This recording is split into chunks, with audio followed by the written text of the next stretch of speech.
Ken, how's it going, my man? Oh, life is good, buddy. Life's good. Good. You know, we were just talking about our kids here, and you were saying your son like works on like nuclear stuff, right? Now, Rare metals, germanium to be exact. Yeah. rare metals. Okay, so it got me thinking actually. Gilligan's Island. The professor could make like a nuclear reactor out of two coconut shells, but he couldn't patch a hole in the boat. So, just saying, there's there's an obvious loophole. Now, look, that's why you listen to this podcast, right? Because you're not going to get a Gilligan's Island reset on any other Mormon podcast anywhere. But dude, how's it been going? Life's good. This is a very good time. Well, my daughter had appendicitis 2 weeks ago, Ooh, an she emergency okay? appendectomy, but the miracle for me, they went into the emergency room, gave her a CAT scan at 1:30 a.m. By 2:30 a.m., the thing was out. She was home at 10 o'clock the next morning with three band-aids on her tummy, and she's feeling better than ever. And I'm thinking to myself, this is a miracle. A miracle. And the doctor's like, oh yeah, we do six of these a day. And I'm like, you guys are amazing. I mean, years ago she'd have been dead. Yeah, And it wasn't that long now ago, she right? feels great. It was like a person and a half ago. You're risking life and limb, right? Well, I yeah. mean, that's all there is to it. But no, Yeah, no, it's life's good. good. Good. I'm glad to hear it. Well, look, I did an episode back in December where I talked to Rod Meldrum for a little while, and I've been, I want think of me as fair and balanced. I don't want to give just one side of the story, right? He talked about the Heartland model, um, and so I wanted to get someone else on who wasn't somebody from the Heartland camp. And Ken's like, I'm your guy. And I'm like, we always have a good conversation. So let's do it. I Now, look, I want to thought say you were that gonna say, I thought you were gonna say, so I asked the guy and he turned me down, so I asked Ken. no, no, I haven't asked anybody else yet. This is one of those things like normally I'm really against Mormons fighting each other, right? On this topic though, I'm like, this is one we should all be able to like. It should kind of be like when you see a good boxing match, right? And then Oh yeah. they just kind of hug it out afterwards and go to their various ways, right? And so, look, this is something you can have a healthy debate about and not have to split over. I want to get that out of Oh the way yeah. right now. If you are basing your whole testimony of the Book of Mormon and the restored gospel based on where you think the events took place, stop it because you're going to be sorely disappointed. Get a testimony of the spiritual stuff and then dive into this. But this is going to be fun. I am so excited. And just so everybody knows out there, I am a Heartlander, more of a soft Heartlander, but a Heartlander nonetheless. And you should approach these things kind of with this mindset of if tomorrow where I think the Book of Mormon took place, if it was proved otherwise that it took place in Central America, you should be able to take that and run with it, right? This Yeah. shouldn't be something that you base your whole testimony around. Well, my testimony's hanging by a thread, buddy. That mine, I have to be right, or Is else it? I'm Is done. it? You gotta be right Yeah, now. yeah. I'll do my best. I'll do my best to make sure I preserve that for you. Yeah. You're gonna wreck me good. All right, let's go. All right, you gonna let me share my screen? Didn't I already grant you permissions on that? Oh, now you did. Awesome. Thank you.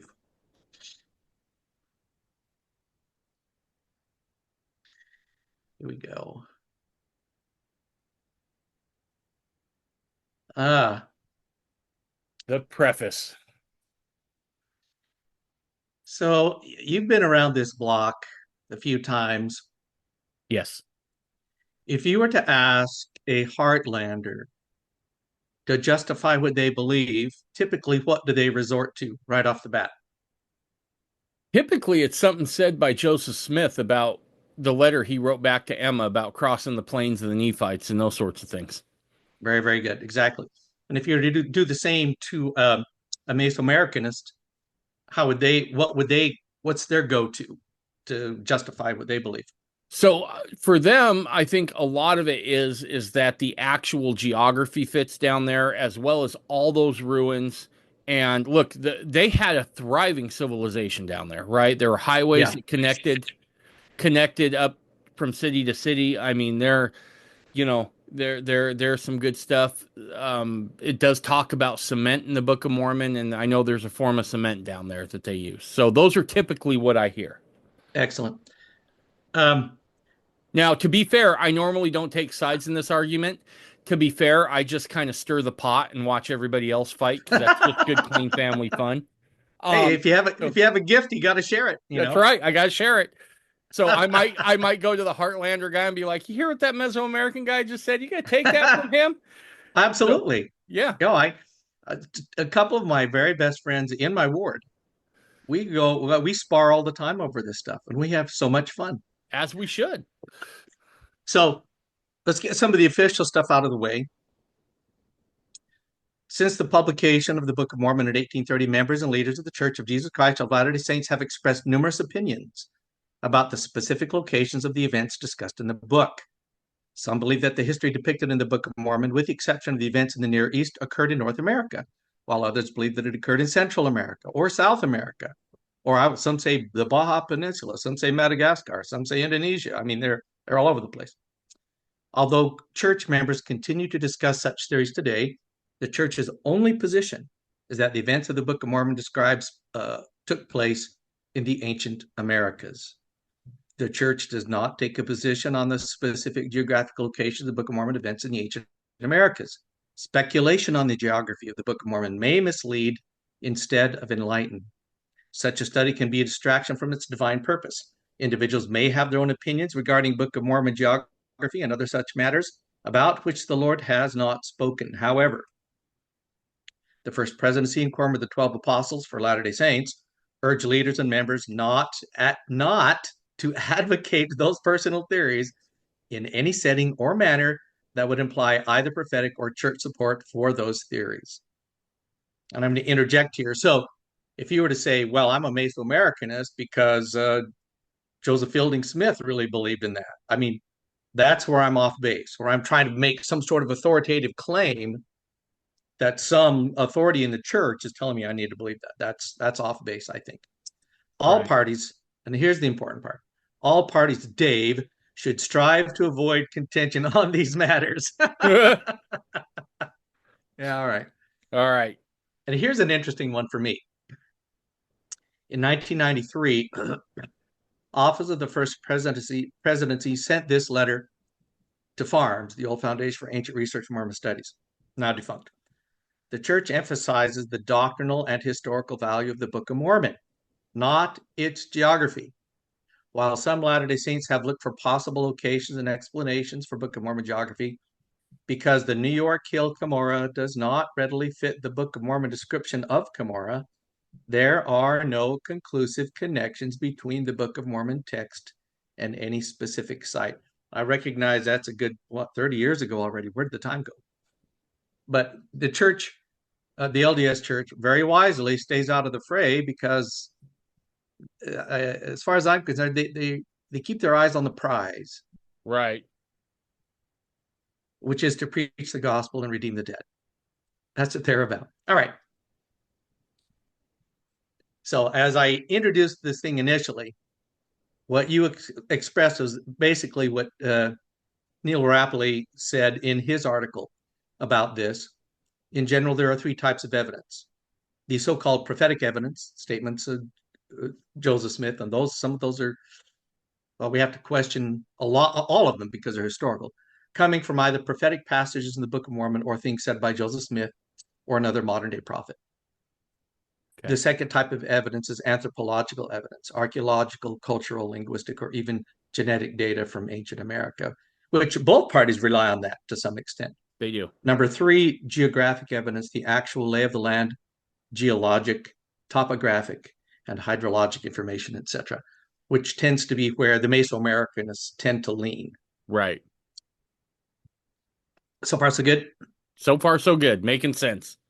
So Even as to we a guy talk like about me. these, as we talk about these prophetic statements, I'm going to digress just a little bit with this idea of the notion of official doctrine. And because all iterations of Mormonism come from the place where this principle was established, how to determine official doctrine, I think we all have buy into this to some extent. And I also think it cuts all ways with all parties, because I think Right. we're all guilty at one point or another of trying to elevate somebody's ideas, pet ideas and teachings as more than what it is. All right. What is official doctrine and how is it established? Church history reveals a clearly established procedure that has been carefully followed for over 180 years. Doctrine and Covenants 28:13 explains all things must be done in order and by common consent in the church by the prayer of faith. Since the church was founded in 1830, new doctrine has been accepted 6 times exactly. On every occasion, a 3-step process was followed to add official doctrine. It requires the approval of the first presidency, the concurrence of the Quorum of the 12 Apostles, and then it must be accepted in a sustaining vote of the entire membership. Only then is it binding on the membership of the church. The change will then be made to the body of accepted canonized scriptures, and then it gives those occasions when that happened. In the Bible, the Book of Mormon were officially accepted. Doctrine and Okay. Covenants, first 103 sections officially accepted. 1880, section 132. I'm sorry, additional 32 sections were accepted, along with the Pearl of Great Price. I was gonna 1890, say, your favorite. be careful. Michelle Brady Stone's going to come get you. Official declaration. 1976, the church added 137 and 138.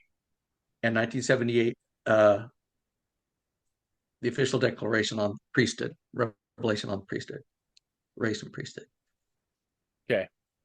Also, now this is interesting to me. In 1921, the church the LDS church removed the lectures on faith from the Doctrine and Covenants with the explanation that they were never presented to the church as being divinely revealed scripture. They didn't follow that pattern. It was determined they simply did not measure up. On August 17th, 1835, when Joseph Smith was in Michigan, Sidney Rigdon and Oliver Cowdery presented the Doctrine and Covenants to a General Assembly to become a law unto the church, a rule of faith and practice, which did not follow the guidance for a new official doctrine. Now, this is also interesting. It surprises a lot of my LDS friends. There are 5 items that are often assumed to be official doctrine, but fail the above standard. Official talks and statements, official publications, official policy and procedures, books by general authorities and conventional wisdom. They are not official doctrine. They can be good doctrine. They can be solid doctrine. They can be wise doctrines. But the church is very particular about what it marries itself to when it gives it official doctrine. And the reason the church does that is to protect itself. Anyway, Okay. does that make sense to you? Do you That have any makes up. pushback Yep. on Nope. that That stuff? makes sense. You know what's really funny about this website? This is where all this stuff is listed and it's presented quite beautifully.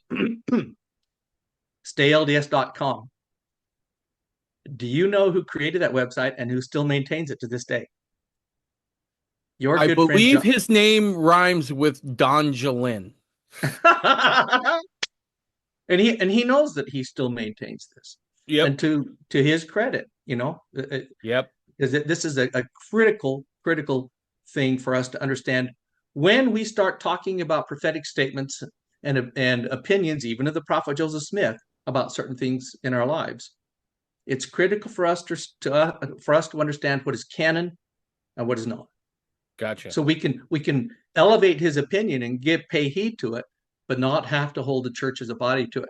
Now, how did Joseph Smith feel about this concept?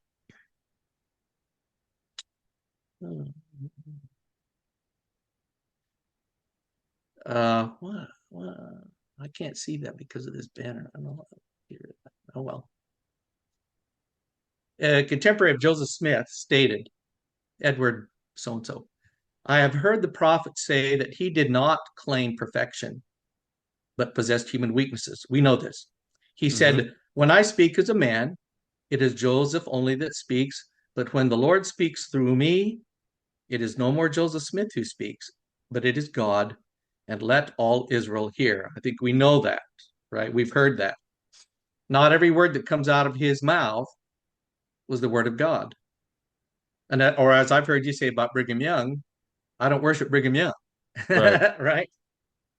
And my favorite example of this concept, uh, Jesse W. Crosby tells us what Joseph Smith told him. Joseph Smith said, when some other brethren, I once went to, oh, with some other brethren, Jesse said, I once went to the prophet and asked him to give us his opinion on a certain public question. The request was refused. He, Joseph,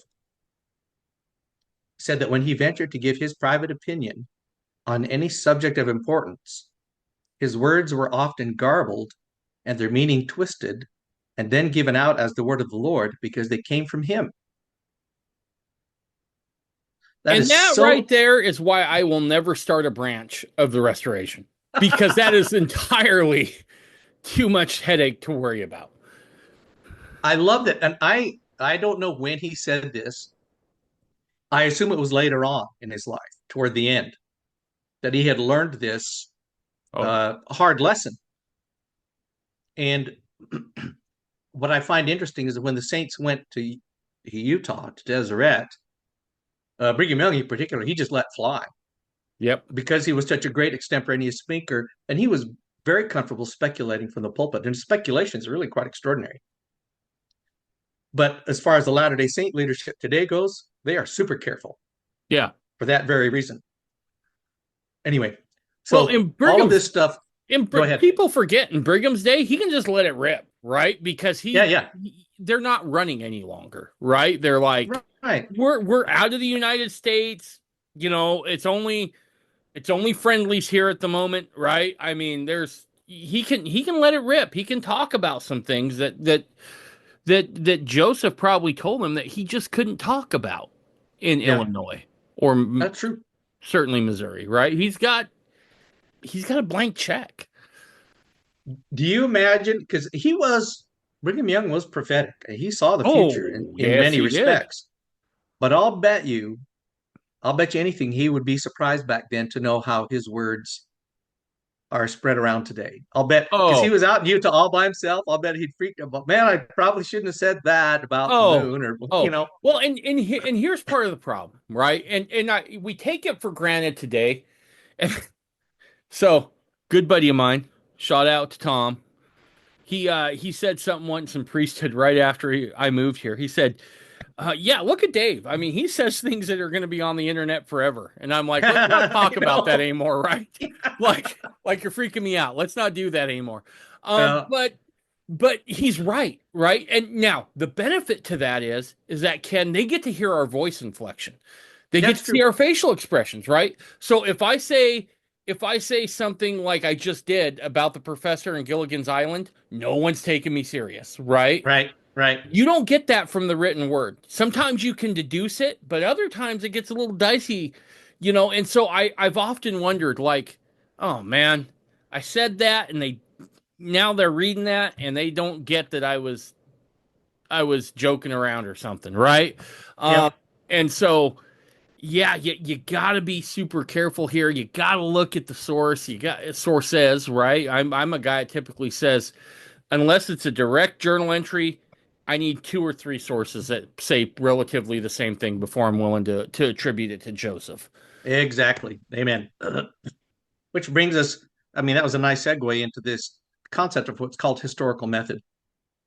In academia, if we're quoting a source, there are not all historical sources should be evaluated equally. It depends on at least these four things.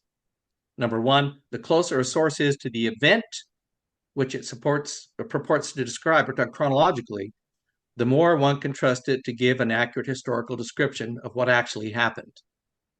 So and so told us what Joseph Smith did 50 years earlier is not going to hold much water, as opposed to he wrote this down the day it happened, kind of. Right.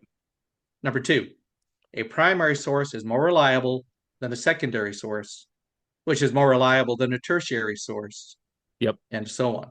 Do you know what you call uh, uh, a third hand witness in court? Hearsay. Yep.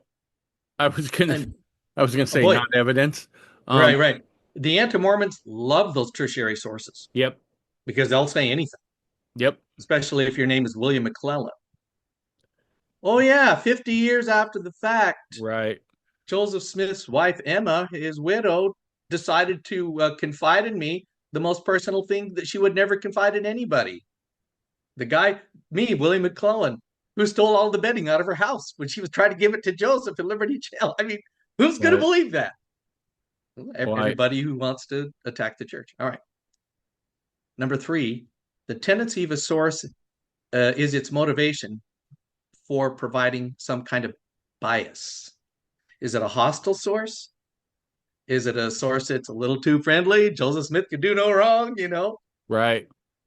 bias. And number four, if, as you were just saying, if two independent sources agree on a matter, the reliability is enhanced.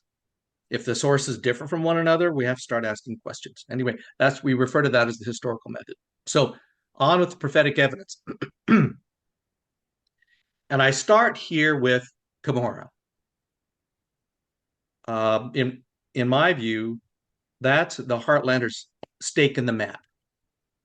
That the hill in Palmyra that we refer to as the hill Cumorah is the same hill Cumorah that is mentioned in the Book of Mormon. And it wasn't until fairly recently that it occurred to me that a lot of members of the church they do stake their testimony because they were raised with the concept that the hill in Palmyra is the hill of records, is the hill Cumorah. And for any Latter-day Saint or any Mormon of any kind to suggest that it's not, that that's sacrilege. We're denying the faith. So here are some things. Well, by the way, the reason I'm starting here instead of Sure. jumping in with the Mesoamerican model, and I hope it's okay, Yeah, absolutely.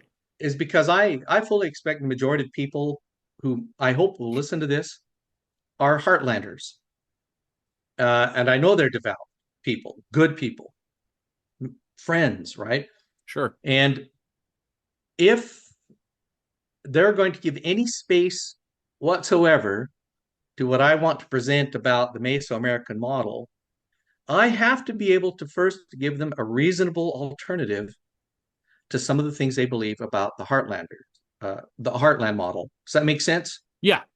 So Yep. what I want to present here at the beginning are some reasonable explanations why Ken Peterson, at least, uh, even though I even though I know the same things they know about the Heartland model, but I don't buy into it. Right. So that's what this is about. Okay. From the Fair Latter day Saint website, the Book of Mormon does not state that the plates of Mormon were buried in the hill Cumorah, speaking of the hill in Palmyra. In fact, the Book of Mormon states that the plates were not buried in Cumorah at that time, but were given to Moroni to safeguard until it came time for them to be put in their ultimate place of deposit. What do I mean by that? So this is Mormon chapter 6, verse 6. And it came to pass that when we had gathered in all our people in one to the land of Cumorah, which is there, this is the gathering for the great last battle. Behold, I, Mormon, made this record, and he's talking about the gold plates, the Right. abridgment, right, out of the plates of Nephi, and hid up in the hill Cumorah, side of the great and last battle, which is the same as the hill Ramah for the Jaredites, all the records which had been entrusted to me by the hand of the Lord, which were quite a few, save or except it were these few plates which I gave unto my son Moroni. And what plates were those? The gold plates. So Moroni, chapter 6, verse 6, he says, I put all the other plates in the cave in Cumorah, and I took these gold plates, the abridgment, to become the Book of Mormon, and I gave them to Moroni. Okay. What did he do with all the other ones? Sealed them up in the cave, left them there. Hmm. And then everybody got killed, including Mormon. And Moroni did what? He took the gold plates with him wherever he went, and he fled for his life. So what the Book of Mormon specifically does not teach is that the gold plates, at least at that time, were not deposited in the original Hill Cumorah in the Book of Mormon. Okay. All right. This demonstrates that the burial plates of the rest of the plates from the people of Nephites were buried at the hill where the Nephite destruction took place, the actual ancient Cumorah. So far, so good? I think so. So what you're saying here is that there's nothing that says Joseph went to the Hill Cumorah in Palmyra to get the records. Is that what I'm understanding? Joseph Smith never, from what I've read and studied, he never called it Hill Cumorah. The angel Moroni never identified it. Now we're talking about the hill in Palmyra, right? The Right. angel Moroni never called it Hill Cumorah. Oliver Cowdery was one of the first. Oh, W. Phelps was the first in 1833. And then in 1835, we have an account of Oliver Cowdery calling it Cumorah. Okay. And then it So, became tradition to call it Cumorah by everyone else. mhm. And then in the Doctrine and Covenants, we have a mention, and from Cumorah, uh, uh, the voice of the angel from Cumorah. But Right. yeah, So, okay. So let me push back on this a little bit here as I'm thinking about this. So, for the last almost 200 years now, we've had this thought that the hill Cumorah is the hill situated by where Joseph lived, and we made the assumption that's where he went and got the plates, based off of something that was said by W. Phelps and Oliver Cowdery. Is that your assertion? not quite. They began to have questions about if that was actually the hill Cumorah, uh, even in the 1800s, as early as the late 1840s, when the Stevens accounts came out, some of the very first records of the Mesoamerican cultures. So it, I will say, I think I was one of them. I think most of us grew up believing two whoppers about Okay. the Book of Mormon, and most Latter-day Saints in Joseph Smith's time, including Brigham Young and others, believed that the geography of the Book of Mormon was hemispheric. I mean, who didn't? First time you read the Book of Mormon, narrow neck of land, narrow neck of land. Aha! It's Panama. Okay. The land southward is South America. Boo! The land northward is the good guys. That's us. That's the land of the Nephites and the land northward and all desolation and all that sort of stuff. It seemed really obvious to us. Okay. And it was Oliver Cowdery, for example, who said Lehi landed in Chile. Right. But then later, but their ideas did change. Brigham Young even later said that Central America was where the Nephite civilization was as time went on. Okay. Suffice to say, in my view, I don't think any of them knew exactly where anything was. How could they? They didn't know anything about ancient America, really. So, So let me ask you this: why does Phelps make the assertion? Because you asked me to push back here a little bit, so I'm going to push back. Why does Phelps and Cowdery both say that it's that hill that was called Cumorah by where Joseph lived? Neither of those men were from that area, right? They wouldn't be familiar with that particular hill. Phelps, I think, is born in New Jersey. Cowdery, I think, comes in from traveling and meets Joseph. But by the time he's his scribe, aren't they in Pennsylvania translating it? well, So it seems like just pushing back here, it would seem like a far stretch for them to name Cumorah if Joseph hadn't been the one that said, "Yeah, I got him out of that hill over there." That hill back where I used to live called Cumorah. Do you see what I'm saying? yeah, yeah. So the assumption is that because they believed it, Joseph Smith must have said it to them. But that has to be remain an assumption because we have nothing, no Okay. record of Joseph Smith, to my knowledge, Okay. actually calling that. Now, of course, they would know the account of him retrieving the record from the hill.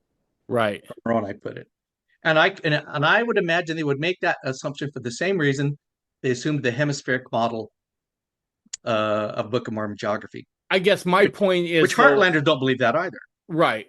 I guess my thought would be, however, they wouldn't know about the Hill Cumorah unless someone who had intimate knowledge of that area told them about it, because they both encounter Joseph Smith after he's left that area. Do you see what I'm saying? They weren't familiar Well, yeah, I mean, they would certainly know Cumorah from the record itself, from the Book of Mormon, and would from revere the hill. the record, Yeah. right? And so when Joseph goes to collect that record, right? I can imagine the only way I could think that those two would even make an association, even know that there was a hill called Cumorah out by where he lived, was if Joseph said, "Yeah, there was this hill called Cumorah, and that's where I went and got the plates." Because they're not going to have the same access to information that we have today, right? Uh-huh. Uh-huh. And Yeah. I'm just throwing things out there. You asked me to push back a little bit here, Ken. I don't want to have this be anything too heated, Dave, stop apologizing. Punch, but baby. but Go. You go. but I'm having a hard time understanding how people who aren't from that region would be able to label that hill Cumorah. Does that make sense? Yeah, I hear what you're saying.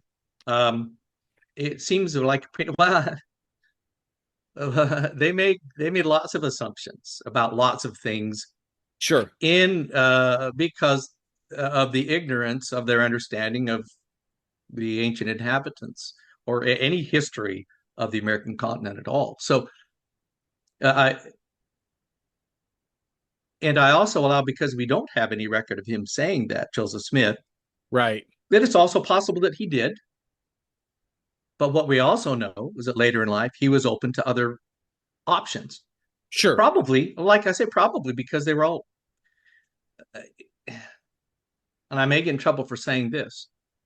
I don't believe they understood the context for the book, the historical context for the Book of Mormon better than we do today. I don't think it was possible for them to do that.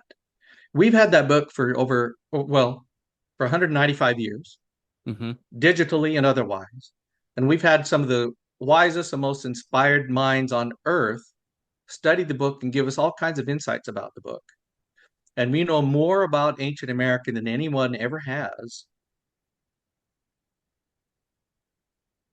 Part of me says, why are we referring to people from the 1830s who knew nothing about ancient America to tell me how to perceive the history of this book?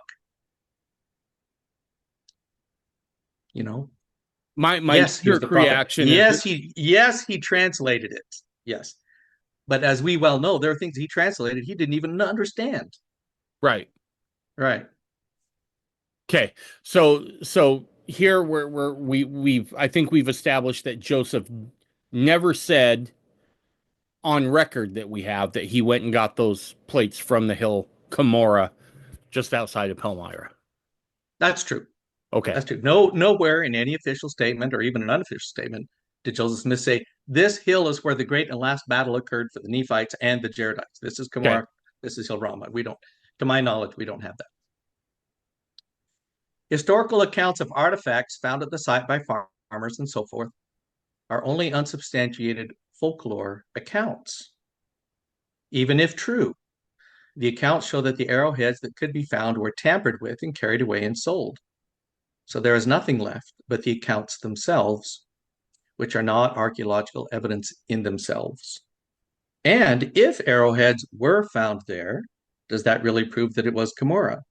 Arrowheads found at any location in the United States is an unremarkable thing to begin with, as they can be found all over the country in a great many sites. So even if things were found, still wouldn't prove much. So Okay. we so the argument is, if that's Cumorah, where are all the artifacts? The weapons, the remains, what have you? Uh, to our knowledge, I mean, we hear accounts, and you'll read them on the Firm Foundation, uh, Book of Mormon Evidence.com, the Meldrum site, that there were buckets of arrowheads, and yet there's no archaeological record. They have archaeological record of arrowheads and ancient Americans in further east in New York, but where Palmyra is, there's nothing. Hasn't been for for recorded history, modern history. But couldn't that be something where people just picked them all up or cultivated the ground and Yeah, I mean, it's got rid of them? possible, but I mean, not even one left. I mean, because they're farming and turning that soil all the time. So we, I, um, I'm a hopeless eternal skeptic, Sure. and anecdotal evidence doesn't go very far with me. Okay. Now we can talk about Zilf. You want to talk Okay. about Kimura some more? Or are we good? I think we're good there. I just want to make sure I understand what your thought is that because we have no official statement from from Joseph saying, yeah, I went and got him out of that hill called Cumorah and Palmyra, that's in flux. Well, number one, because Mormon chapter 6, verse 6 says all the other plates are buried in Kimura. Okay. And then Moroni took the gold plates and left. Okay. Right. Okay. So if that hill in Palmyra is the Kimura of the Book of Mormon, those records should all still be there. Gotcha. Part of the problem, the hill in Palmyra is what is known as a drumlin hill. Right. It's a big old pile of gravel. It's one of the biggest ones in the area that gets pushed up, was pushed up by the glaciers during the last ice age, pushed up this big gravel pile. And those drumlin hills don't have any caves because it's a pile of gravel. There's no cave system. And people have searched and sounded and looked. I mean, it hasn't ever been excavated, to be fair. That'd be kind of fun. But realistically speaking, it's there are no records in there. There's no cave system in there. Now there is that vision that Oliver Cowdery shared. Brigham Young also shared it. 6 people have shared the vision of the hill opening up and them seeing all these records in the Sword of Laban and the Liahona. Right. And I'm not discounting the vision. I just I know as a matter of fact that it's not in the hill. What Okay. does it mean? That they probably had a vision of the hill Cumorah from the Book of Mormon. Okay. So did you see the episode I did with Rod? I did a little bit, yeah. Did you see the part where he showed the cavern that was found in that hill? No.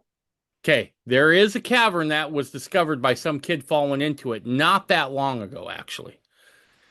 Looks like it had been covered up. Kid was walking, fell into it, and it was deep. And it looked like it was man-made at some point. Yeah, why don't more people know about this?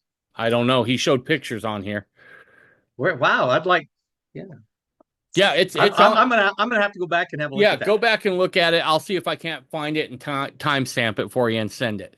But there was something there. I'd be curious to get your take on it. So that's the last thing on Kimura that I Very have. good. Very good. By the way, Rod is I like him personally. I've never met him personally, but I've heard him on a number of podcasts, and he seems like a really good guy. And so He I don't want anybody, least of all him, to mistake me as, no, coming no. down on him. Look. But I do have a lot of questions for him. I mean, and Sure, that's and fair, as he would of me. yeah, Yeah. and I'm sure yeah, no. And look, that's okay, right? We've got to get past this idea that if we disagree on something, we have to Right. be enemies. We Right. don't. This is one of Right. those things we should be willing to hash out together and even have good discussions and debate around Amen. and not split over. Now here we talk. Zelf is a controversial character. Hmm. While marching to Zion's camp in 1834, Joseph Smith and the brethren visited many of the mounds, which Wilford would have speculated were flung up probably by the Nephites and Lamanites. In a letter to Emma, Joseph Smith said they had been wandering over the plains of the Nephites, recounting occasionally the history of the Book of Mormon. That's what Joseph Smith said. Joseph even said they were picking up their skulls and their bones as a proof of its divine authenticity. The state of Illinois records this event as one of the first archaeological finds in the state. So, Really? I mean, yeah, it's a real thing. For Illinois to do that? I mean, look, no offense to anyone living in Illinois, but nothing good comes out of Illinois, right? I mean, you got Oprah, Come on Capone, now. Come on. It's a Obama, great place. the Bears. Like they topped out with The Abu. Bulls, right? Yeah, yeah. Well, yeah, yeah. Let's first of all, I just want to talk about the plains of the Nephites very quickly. This is a Okay. wonderful first-hand account of Joseph Smith himself talking about the plains of the Nephites. Where are the plains of the Nephites discussed in the Book of Mormon? I probably should have read up on all this. Enlighten me. They're not. Okay. There are two other plains that are mentioned, but the plains of the Nephites are not mentioned in the Book of Mormon. So, what we and we can deduce whatever we want, I suppose. But to me, that means that Joseph Smith was talking about something that wasn't mentioned in the Book of Mormon. Which means he had, as we've discussed before on here about Joseph Smith, he was operating on a different level, right? I do believe he had revelation at that point, Right. and I don't doubt that where they were would be could be called the plains of the Nephites. Okay. But we'll talk more about that when we actually get to the geography point. Okay. Second paragraph, exactly who Zelph was or how his story relates to Book of Mormon events. Well, let me stop right there. There's a thought that I would like to interject in that what we do know about the Western Hemisphere is that the entire hemisphere was populated by Native Americans. Mm-hmm. Alaskan Indians, Chilean and Argentinians, and Yep. every place in between. They were everywhere, Yep. but in some small number for the most part, and nomadic in many, many parts. But the evidence of that alone tells us that Native American civilization, whatever that civilization was, we'll talk more about that, was everywhere. And as you rightly pointed out, there was trade occurring between certain North American regions and Central American regions, Right. and Central American and South American regions. Right. Yeah, we're finding Michigan copper down with the Mayas, and I think it's the Mayans. Don't quote me on that, but someone down south of the border there, there's Michigan copper there, right? And it's copper that had to have been extracted beforehand. And look, this is where I'll tell you where I really feel on the whole thing, right? And I'm going to continue to push back through this a little bit, but I'm kind of a soft heartlander, right? For lack of a better term. And Ken and I discussed this before we jumped on. I tend to my hit what I know about people, we don't stay static for very long, right?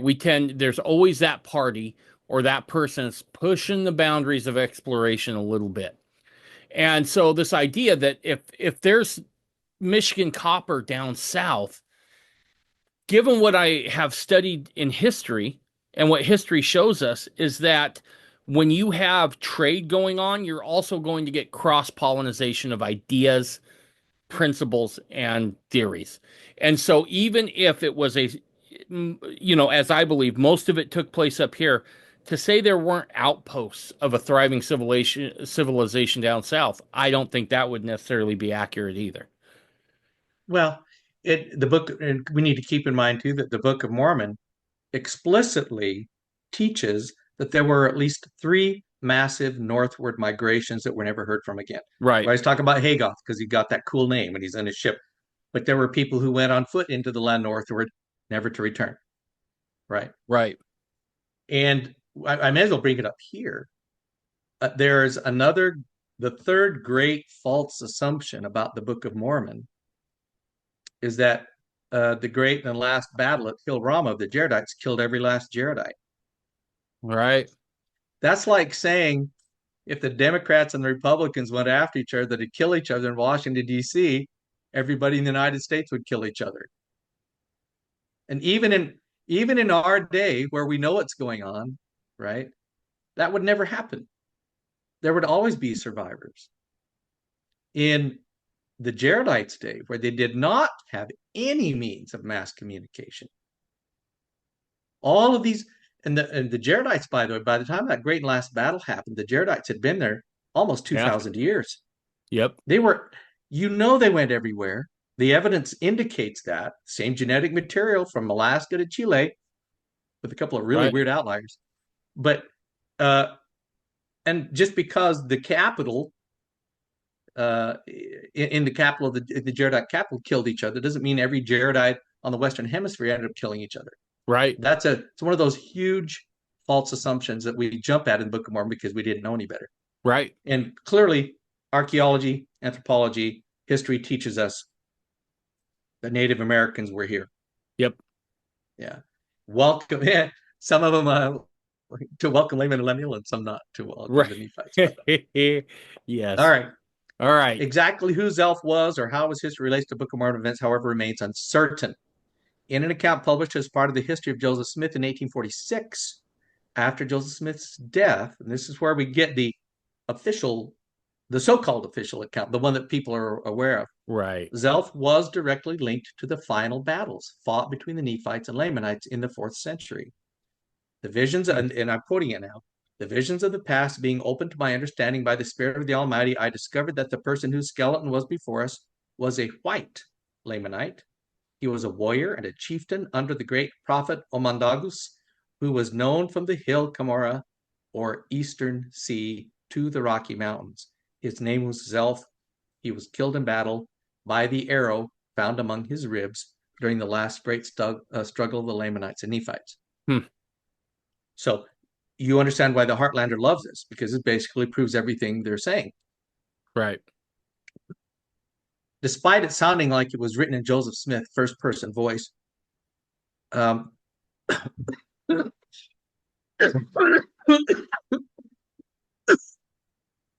he left behind no direct statements about Zelph. No first person accounts from Joseph. Because this account mentions Camorra, the last great struggle between Lamanites and Nephites, some have taken this as a prophetic statement about Book of Mormon geography.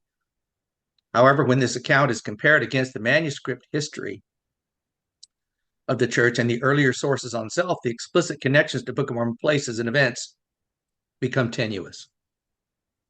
Which is to say, I'm going to skip ahead for just a second.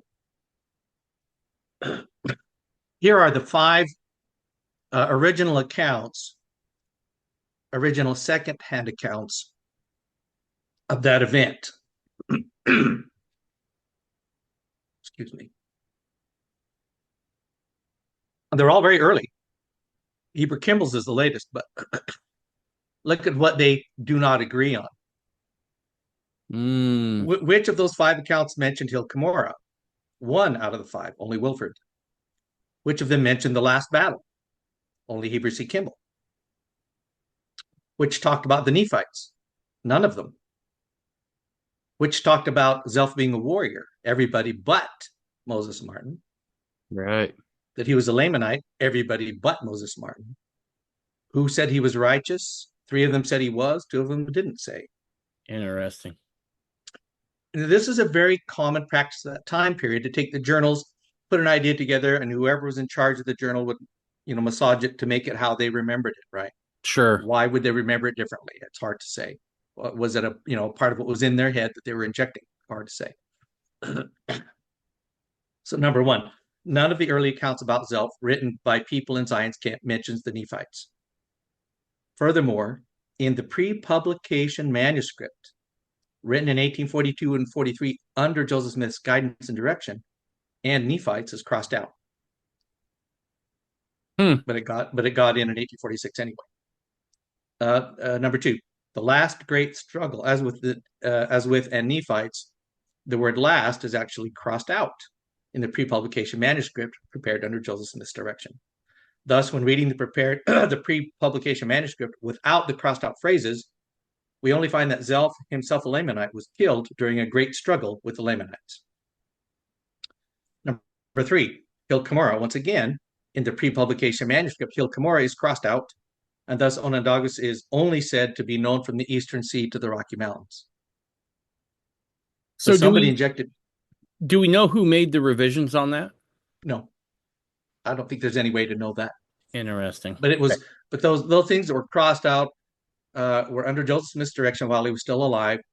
The printed publication was published after he was dead, so he wouldn't be able to correct that if he Gotcha. wanted. Okay. Can you see the top of that? I can't see that. In some, blah, blah, blah, blah. Can you read that?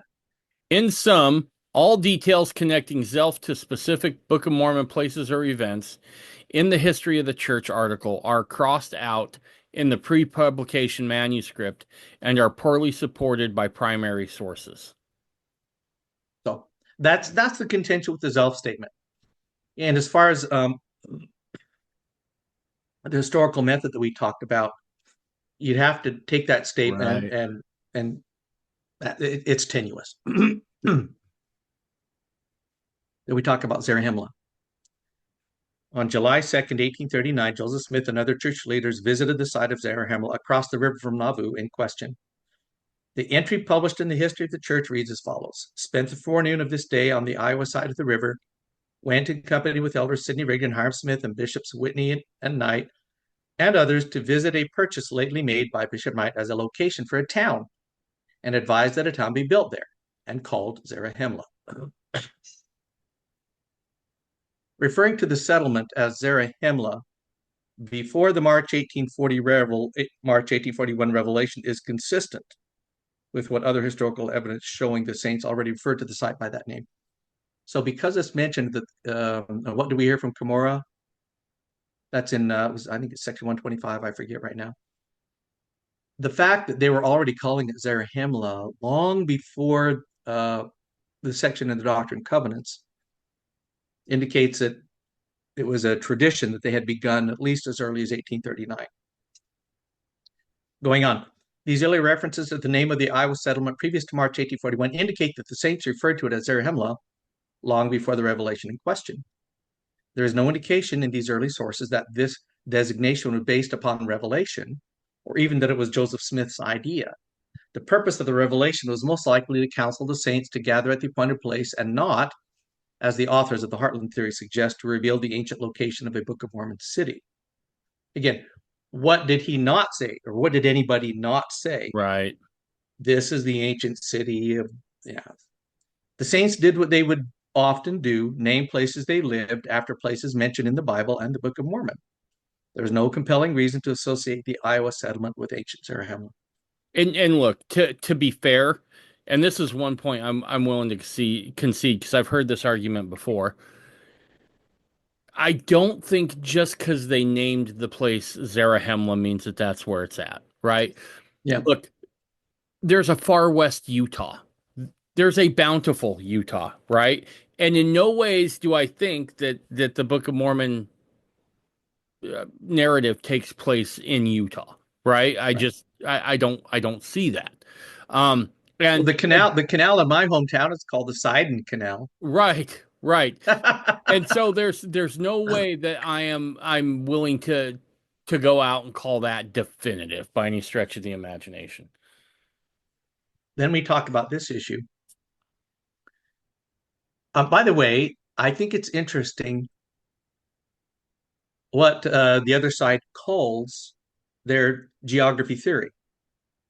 What do they call it? Heartland, Why do they call it that? because they think it takes place in the heartland of America, To me, there's inherent bias in the name. It's right? not the heart. It's not the heartland to the Canadians, Mexicans, or Peruvians.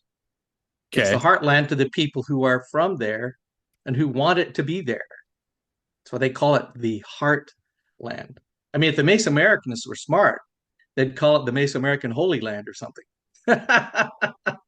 To be It's fair better though, to. Rod didn't live back there, and I think he's the one that coined the phrase, right?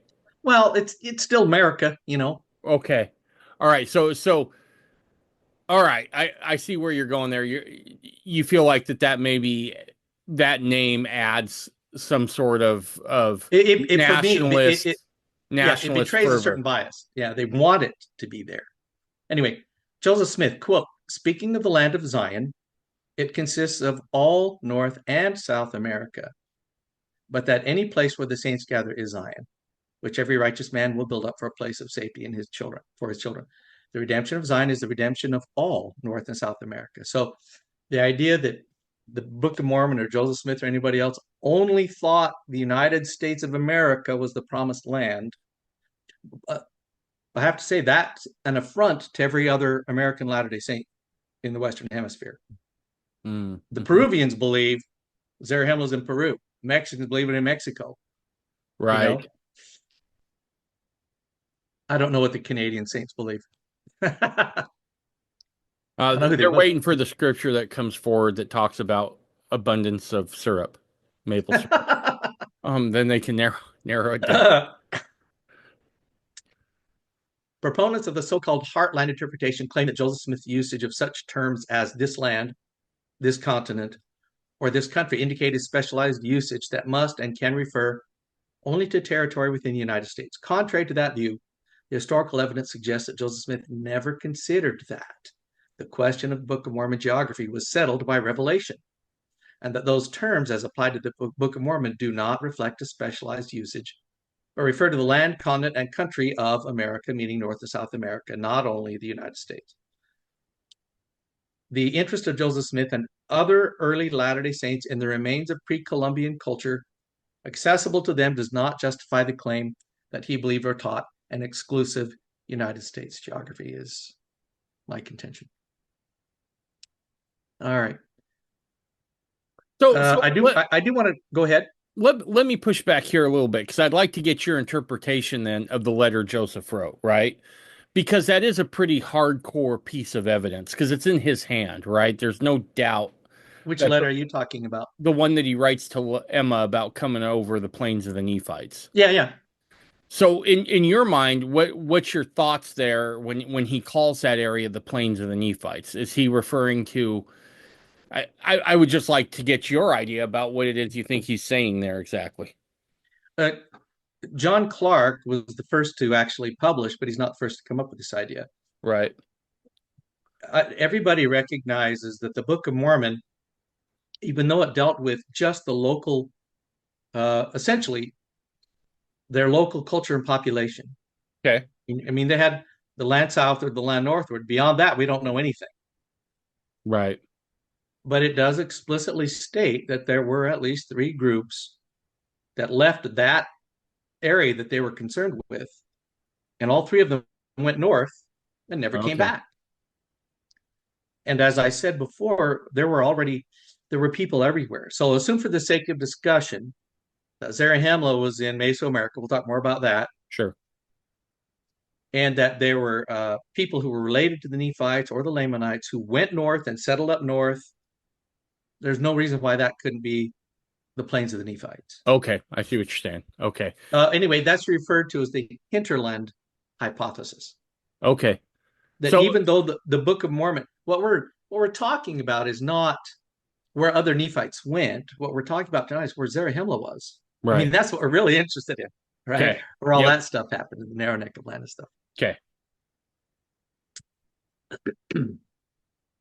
mtDNA mutations are measured by molecular clocks used to calculate age estimates of the different branches of the DNA tree. Currently, there are 5 different molecular clocks that have been proposed using all or a considerable section of the DNA genome. All 5 clocks provide close estimates for haplogroup X2A, indicating that it predates the Lehites' arrival to the Americas by several thousands of years. In reality, based on current DNA science and the lack of additional evidence, X2A cannot be linked to the Lehites. It's a completely different chronological era. Okay.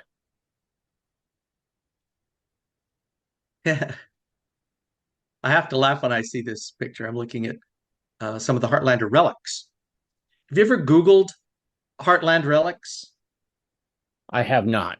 In preparation, I was Googling, just to get some photos and stuff. I'm not kidding you. The top 20 hits on Google were sites selling this stuff. Replicas and that sort of thing. It's unfortunate. Yeah. That it's become commercialized. Right. And the one right in the middle, the round one. The Decalogue stone, yeah. All right.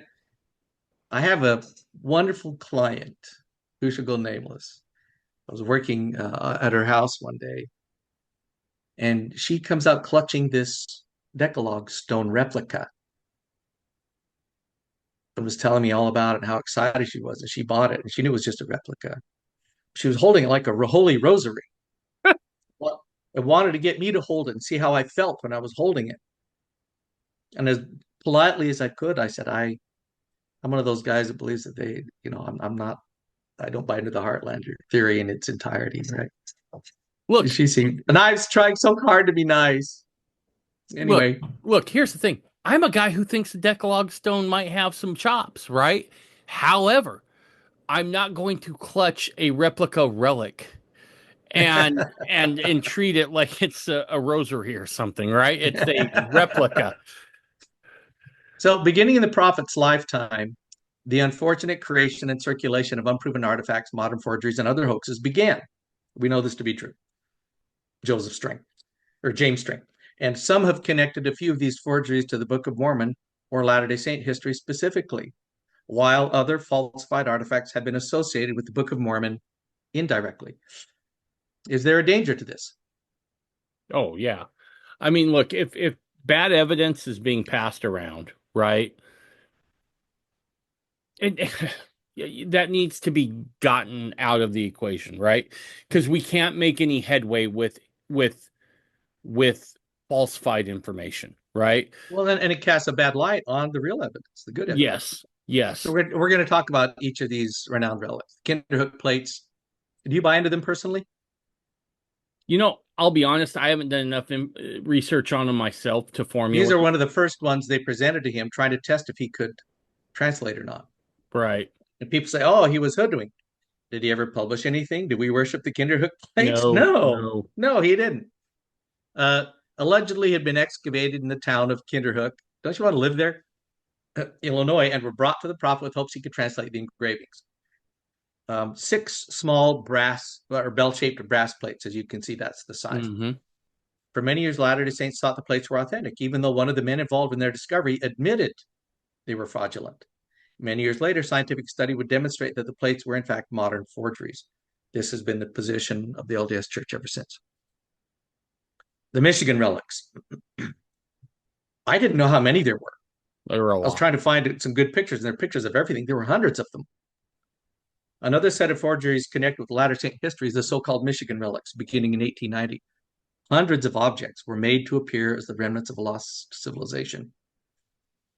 The artifacts were produced, buried, discovered, and marketed by James O. Scottford and Daniel E. Soper. For 3 decades, these artifacts were secretly planted in earthen mounds, publicly removed, and lauded as wonderful discoveries.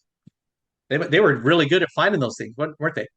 Many of these artifacts included clear depictions of biblical events such as creation, the flood, Abraham's near sacrifice of Isaac, and the life of Christ. Because the Michigan relics allegedly evidence of Near Eastern presence in ancient America, they have drawn interest from the Church of Jesus Christ of Latter-day Saints, as well as the reorganized Church of Jesus Christ of Latter-day Saints. Elder Talmage became interested. Talmage was a scientist in the artifacts. At one point, it was tasked by the first presidency to investigate their authenticity. Ultimately, as with most professionals at the time, Talmage concluded, after considerable scientific experiment and some detective work, that the artifacts were fraudulent. This conclusion continues to be the consensus among scholars from both Mm. inside and outside the church. That's the story of the Michigan relics. And it's one of those things, Ken, where I'm like, there's enough out there that is very compelling. There's no need to falsify evidence, right? Agreed. No Agreed. matter which side you fall on. And look, I don't care what side people fall on. I really don't. It's not something I feel to be like, well, we can't hang with them. They're, Mesoamerican people, right? It's not in my wheelhouse. To be quite frank, it shouldn't be in any that should not be something you divide over, right? Amen. And I Amen. don't care where they come to, as long as they come to it honestly with good information. Yep. The Newark Holy Stones. The artifacts known today as the Newark Holy Stones were allegedly discovered in 1860 by a man named David Wyrick at a site near Newark, Ohio. The artifacts consist of keystone, or a stone with Hebrew inscriptions on its four sides, the Decalogue stone, which includes a supposed image of Moses and Hebrew text of the Ten Commandments running along its sides, nested in a sandstone box, and a stone bowl. Almost immediately after their discovery, the artifacts were met with skepticism. Errors in the Hebrew text was one of the major red flags raised by experts who examined the stones. Despite continued attempts to authenticate the artifacts, skepticism has persisted among mainstream archaeologists down to the present.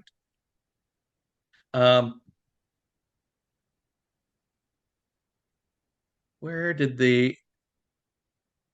when they were excavating it, I skipped this part.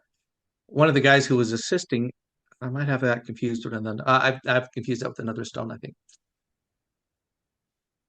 This is the Decalogue stone in Los Lunas, New Mexico, a large flat stone covered with an abbreviated version of the Ten Commandments in a variant ancient Semitic alphabet called the Los Lunas Decalogue Stone or Commandment Rock. The first recorded encounter with the stone was in 1933 by the archaeologist Frank Hibben, although a plausible but unconfirmed sighting of the stone may have occurred earlier in the 1870s. The debate surrounding the stone is whether the Semitic inscription upon it is authentically ancient. While the inscription is carved in an ancient form of Hebrew, the identification of the carver remains a mystery. The archaeologist and linguist Cyrus Gordon accepted the authenticity of the inscription and argued that it was Old Phoenician Hebrew. This theory, however, has not gained widespread acceptance. Most scholars, including LDS scholars, regard the inscription as fraudulent. As with the Newark Holy Stones, problems with the language and preservation of the inscription have been raised. This is what I was thinking of, the Bat Creek Stone. Discovered in 1889 during a Smithsonian-led excavation of Native American sites near Bat Creek in Loudoun County, Tennessee. The artifact known today as Bat Creek Stone is a relatively flat, thin piece of ferruginous siltstone, approximately 11 centimeters long by 5 centimeters wide. On the stone is an inscription of about 8 characters written horizontally across the surface. In the publication of his field notes, the director of the excavation, Cyrus Thomas, declared the inscription on the stone to be beyond question letters of the modern Cherokee alphabet.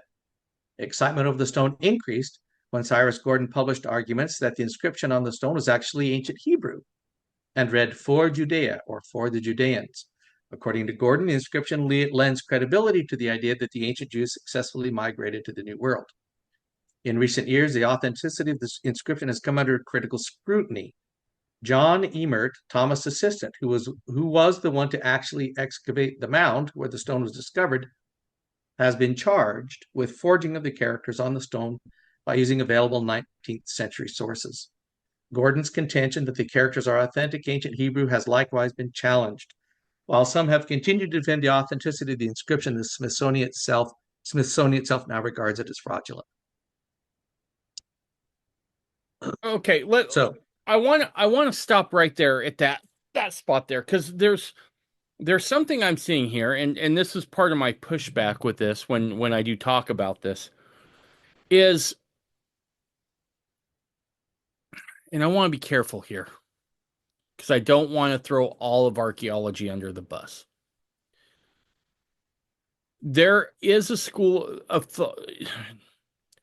there's kind of stuff that goes on in archaeology that to me appears funny. Okay. One is archaeology's been around for how long, Ken, as a discipline? About 125 years. Okay. Yeah. So really. You're going to tell me that in 125 years we can be like, oh, we got this whole history of humanity thing figured out, right? Right. Yeah. And there has been resistance, more so in archaeology, I think, than in other disciplines, where when something comes up to upset certain models, those archaeologists circle the wagons and really do put those guys on an island, even when they come with credentials, right? Yep. And that's problematic because when things like this come up, I don't know who to trust, right? Yep. Because we see this in Clovis first, right? For years, the idea was, nope, the first people here were the people who were using Clovis points. Right. Well, the thing about that is that we now know that that's not the case, and even most archaeologists have had to wrestle with that, and that's good. When new evidence comes up, you should be able to change. The unfortunate thing I see, however, is that rather than consider the evidence, and even if you don't believe it, say, let's put it on a shelf and revisit this if more evidence comes to light, they tend to ridicule those who try to upset that narrative, right? Yeah. And so when we say things like, okay, so we have these archaeologists who've said this, and then later they've discredited it, we don't know where to go with that, right? And so how do you now, and this is an honest question for you, because you're a really bright guy, smarter than me. When you encounter stuff like that, how do you know how much weight to put on those modern archaeologists? Well, the one thing I was going to point out, we've gone through all of the primary relics. Right. There's not a one of them that's a home run. No. I mean, they're all found under the same suspicious circumstances. And part of it, too, is finding it in situ, meaning, is this artifact found in the ancient setting, as part of the ancient settlement in the home or around the fire, or whatever it was.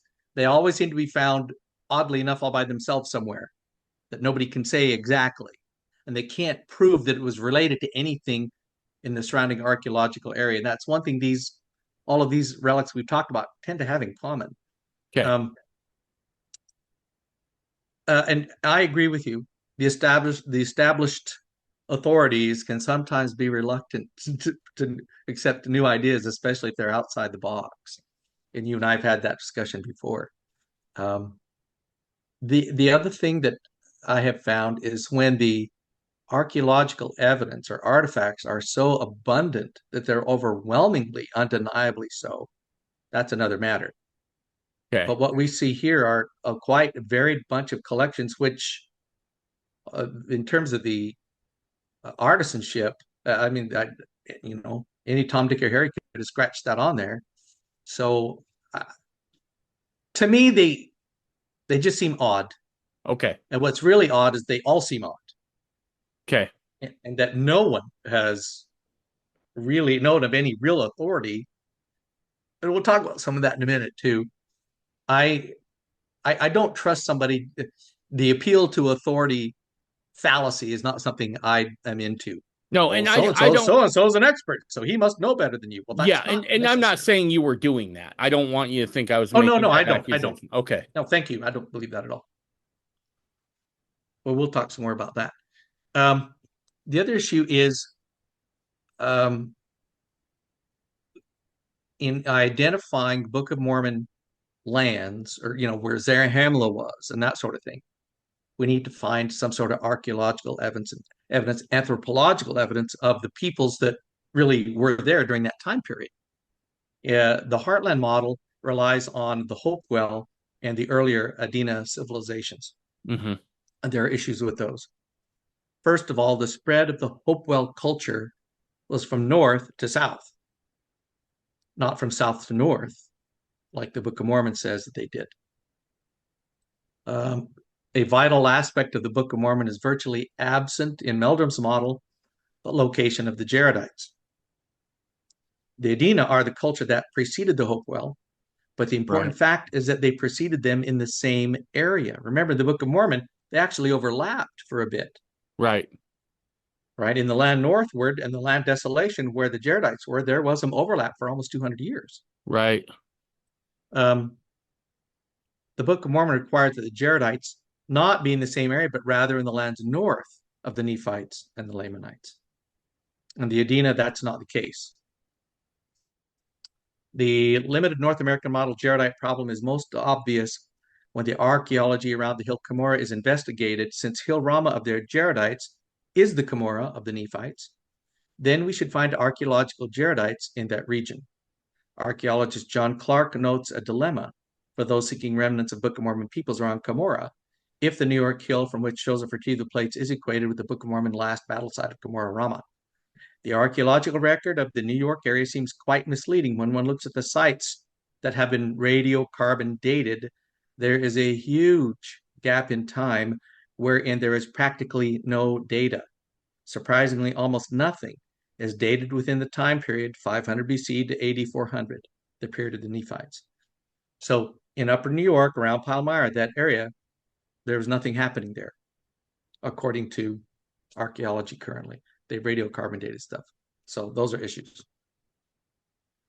Specifically speaking of the New York area, Clark goes on, as to cultural practices, the Book of Mormon describes for all its peoples, even the Lamanites, a sedentary lifestyle based on cereal agriculture with cities and substantial buildings. Thus, we should be looking for city dwellers, permanent populations, kings, farmers, and grains, like in the Book of Mormon. These should start in the third millennium before Christ and persist at least until the 4th century after his death. There should be some climax and nadir moments in developments, and these should occur in specific places on the landscape. New York lacked cities and cereal agriculture until after AD 1000 and is thus not the place. We are not missing evidence of Great Lakes peoples that can find it over there, their settlement patterns or subsistence practices for the time periods under consideration. These are reasonably well known for each period from a variety of evidence. They simply do not fit the specifications. The precise region in which we should find evidence of Jaredites with large cities, which can be supported only by extensive agriculture, shows no evidence of any cities and no evidence of a green crop capable of sustaining the Book of Mormon populations at the limited North American candidate site. By the way, John Clark, uh, anthropologist, does not work at BYU, in case anybody has BYU issues. So as far as that goes, we do know that oftentimes, and we know this even about Native Americans, we certainly know it about the Egyptians, right? We know that Moses was a guy who actually existed, but we don't find a lot in Egypt talking about Moses because they tried to scrub it, right? Could we be dealing with something similar around Cumorah? Well, I suppose anything is possible. But if I'm hearing John Clark right, it's not that there's no mention of the Jaredites and Nephites, it's that there's nothing at all. But don't you No find that a structures. little odd in that one section? I mean, it's not like it's an unfertile plain, right? Well, who would go to the trouble of scrubbing square miles, hundreds of square miles of stuff? I mean, who would do that and why? You know, I mean, I would think if you know, if we just take a great battle, for example, I would imagine people would be picking stuff up, right? I mean, look, metalworks weren't exactly plentiful up in North America, right? During that correct. time. As far as we know, it was the Nephites and the Lamanites who had them. I would assume they would have picked up a lot of that stuff to use it later. I suppose that's a possibility. Sure. Right. Just a thought, just throwing it out there, right? Do No, it. I appreciate that.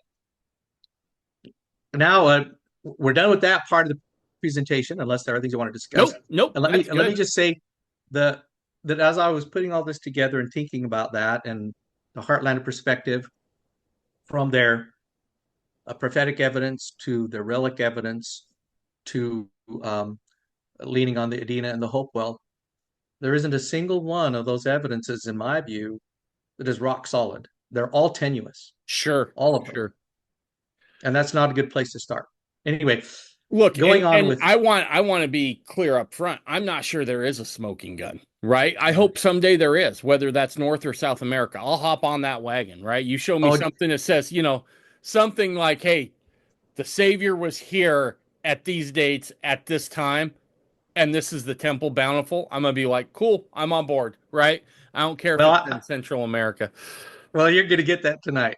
Ooh, that's a By bold the way, claim. the first part of this, as necessary as I thought it was, I don't like doing that. I know you don't. I I know don't you like don't. being the naysayer. I know you I don't. so this is where it gets fun for me. Okay. The geographic evidence, which is where the Mesoamericans really shine. But and I have to acknowledge this man. The Mesoamerican theory on Book of Mormon lands is based really entirely on this man's life and his work, John Sorensen. Now, if I'm not mistaken, as Nibley was to Egypt, this guy is to Central America, correct? That is exactly right. Okay. Exactly right. He lived almost to be 100. It was close, 97. Ooh. An American anthropologist, a scholar, and an author. He first performed archaeological work in Mesoamerica while pursuing a master's degree at BYU. From January to June 53, he was involved in the New World Archaeological Foundation's initial field work in the state of Tabasco in Mexico. So that's half a century It's a of lot. work. Sorensen held a PhD from the University of California, so he wasn't an inbred, BYU person. He began teaching. He began teaching at BYU. I mean, he and Nibley have been accused of not being real scholars, and those people are ignorant of their publications, what Sure. they've done Sure. I would have a hard outside time. of the church, right? Yeah, I would look, whether you agree with him or not, Sorensen finds a lot of things that are compelling, right? That you have to account for. Yeah, too much, too much. So he held. So let's see. He later established the university's anthropology department at Mm. BYU. He also served as head of social sciences for General Research Corporation based in Santa Barbara, California, and was the founder of Bonneville Research Corporation. For a time, he served as the editor of the Journal of Book of Mormon Studies. He authored, read that top line for me. You He bet. authored or co-authored some. 200 books and articles, including Mormon's Codex, an ancient American book. Stop right there.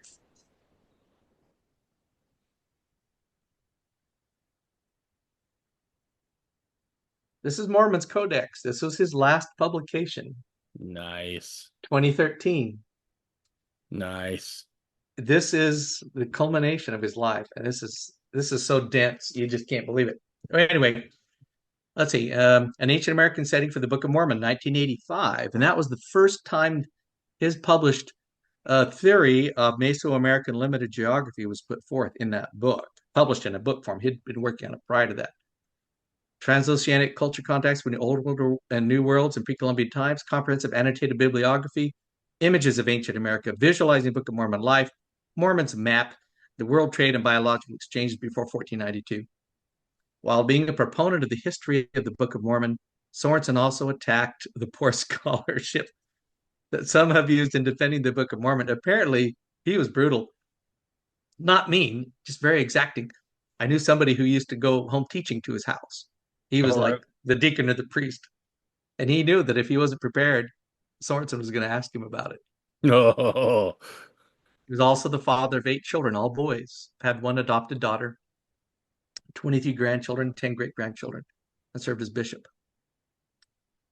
I love this last statement here. It'll remind you of Nibley. The leading Mayanist of his generation, Michael Coe, he wrote the Bible on the Maya, refused to engage John Sorensen at conferences because he was too formidable. ooh.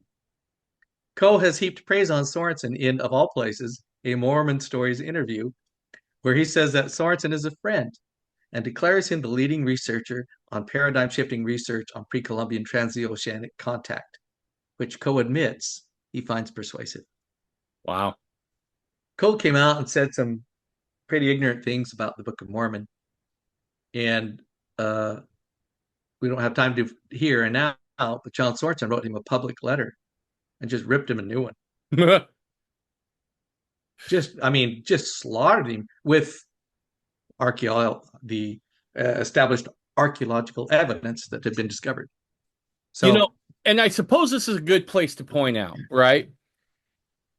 Whether you are somebody who um adheres to the Heartland model or the Mesoamerican model or someone who's in between, understand you are on the fringes, right? You're not going to get a lot of archaeologists willing to line up with you and say, "Oh yeah, the Book of Mormon, that's 100% actual," right? We're all on the fringes in this. So let's keep that out, get that out there. well, it's funny to me too, because at this point in time and before his death, Sorensen was pointing this out. When the Book of Mormon was published, less than 15% of its archaeological claims could be verified by secular science. Right. Today, it's at 97%. At 20 years ago, it was at 75%. And when Sorensen was talking about it, it was up to like 90%. And so they kept saying, but it keeps trending more and Oh, more toward to 100%, which tells you what about the book, it's a true you know? record. Yeah, and we'll see some more of that as we go on. Practically since the Book of Mormon was published, its geography. Well, one last thing I want to say about John Sorensen. Every single Mesoamerican believer today, regardless of the particular model, owe their beginnings to John Sorensen. Right. He was the originator of the whole thing, and to this day is unsurpassed in terms of the level of detail. I learned something today about him that I could not believe. What's that? I'll probably be giving it away too soon, but what he believes to be the waters of Mormon, right? During the time of Christ, the city that was on the shores of the waters of Mormon was swallowed up by the water, Right. Jerusalem. He said in 19 or around 1980 that he believed that they would discover a submerged city in this lake on the southern shores of this lake, which I'll talk about and show you pictures of later. Okay. 10 years later in 1990, they found one. Hmm. He predicted it 10 years ahead of time. Wow. That's good, baby. Yeah. Practically since the Book of Mormon was published, its geography has been the subject of discussion and debate. John L. Sorensen, one of the foremost students on the subject, identified over 600 passages relevant to geography. Cross-referencing Sorensen's work with that of John Clark's, Randall Spackman determined that there are upwards of 1,000 passages of potential geographic significance. Hmm.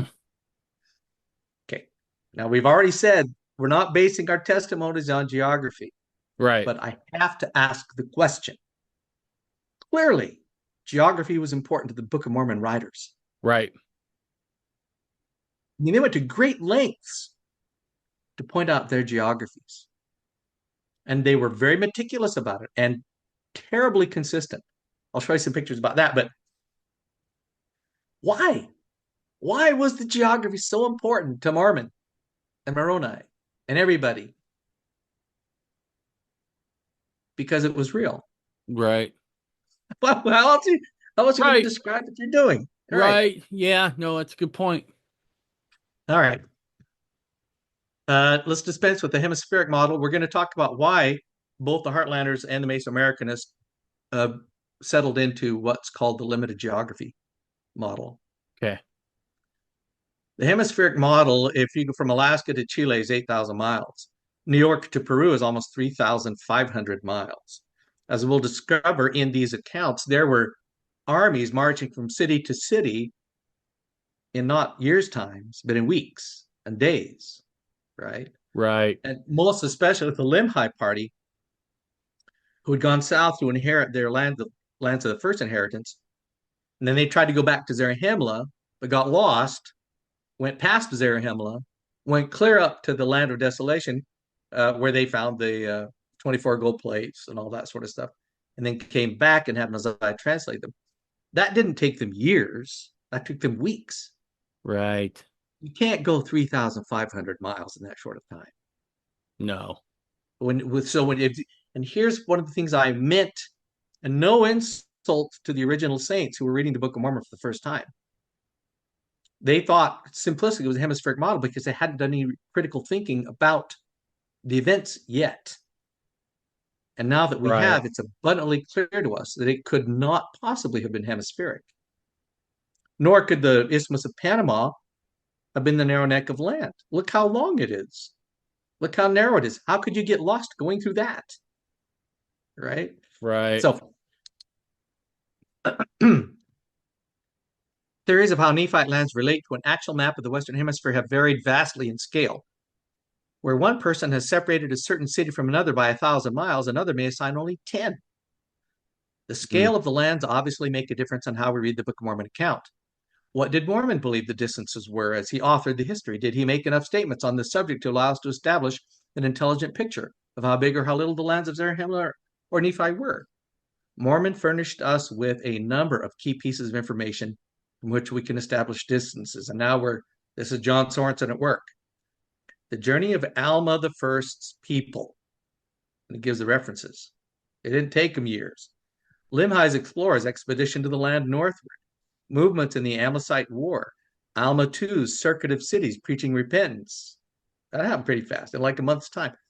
The wars in the borders by the East Sea and in the southwest quarter, the land of Nephi is described in the Xenophite account, and that the sons of Messiah II, and the last wars between the Nephites and the Lamanites gives us very definite timescales of how long it took them to get places. The actual distance a person can go in one day varies greatly according to setting, individual capacity, mode of travel. Persons have been known to travel over 100 miles per day by foot with some regularity. And of course, if one went down a river in a canoe, an even greater distance could be traveled. Such variables prevent us from establishing a definite length for the line at the neck. But a range of figures between 60 and 125 miles can be argued as reasonable for the day and a half's journey. So he's trying to determine the width of the narrow neck between 60 and 125 miles. Right. He gives this very important qualifier. Recall that the narrower one makes the neck, the more difficult it is to explain how Limhi's explorers failed to realize that they had passed through it. They didn't even know. If they had known Mm. it was the narrow neck of land, they would have known to turn around. Right. Right. So it had to be wide enough they could still get lost in it. So, and this is a little bit nitpicky, but this is critical to understanding the limited geography. Crucial information comes from the account of the exploring party's Xenophite King Limhi sent to locate Zarahemla. They consisted of 43 of his most diligent men. So it wasn't a group of people and flocks and stuff. It had been 2 generations since the fathers had come from Zarahemla, so they themselves had not been there. And tradition apparently did not furnish firm information about the route they should follow to reach Zarahemla. I heard a very interesting hypothesis from Brant Gardner, a wonderful LDS scholar, which I'm going to present in a moment, why they got lost. And traditionally, apparently, did not furnish firm information about the route they should follow to reach there. The explorers wandered for many days before discovering extensive ruins. So they were in the land southward, went past Zarahemla, went into the land northward, and it took them many days. That's not thousands of miles. It's hundreds of miles at most. Right. These ruins turned out to be in the land desolation of the Jaredites, where there the party came upon corroded artifacts and the gold plates on which the last Jaredite prophet Ether had written his account of that people's history and extermination. The explorers then backtracked to the city of Nephi, their homeland, bearing Ether's record and a few Jaredite relics as proof of their story. What is remarkable to us now is their conclusion that the remains they found had been left by the inhabitants of Zarahemla. They thought they were in Zarahemla and everybody had been killed. Mm. Oh, okay. Who they supposed must somehow have been destroyed. We now understand the exploring party had traveled all the way into the land northward to within a few miles of the hill Rama. How far had they traveled in miles? What distance can we infer it was from the city of Nephi to the place where Ether left the plates?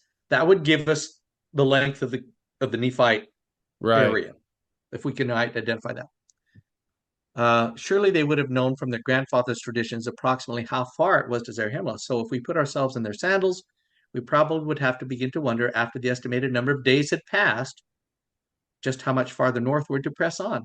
I can imagine them going on for perhaps twice as many days as the tradition told them it would take to get to Zarahemla, but not a lot more. It wouldn't have gone a month over, right? We Okay. know that the Nephite party was separated from Zarahemla by less than 200 miles, so it seems improbable that those diligent men would have pressed northward much more than double that distance without arguing among themselves about turning back.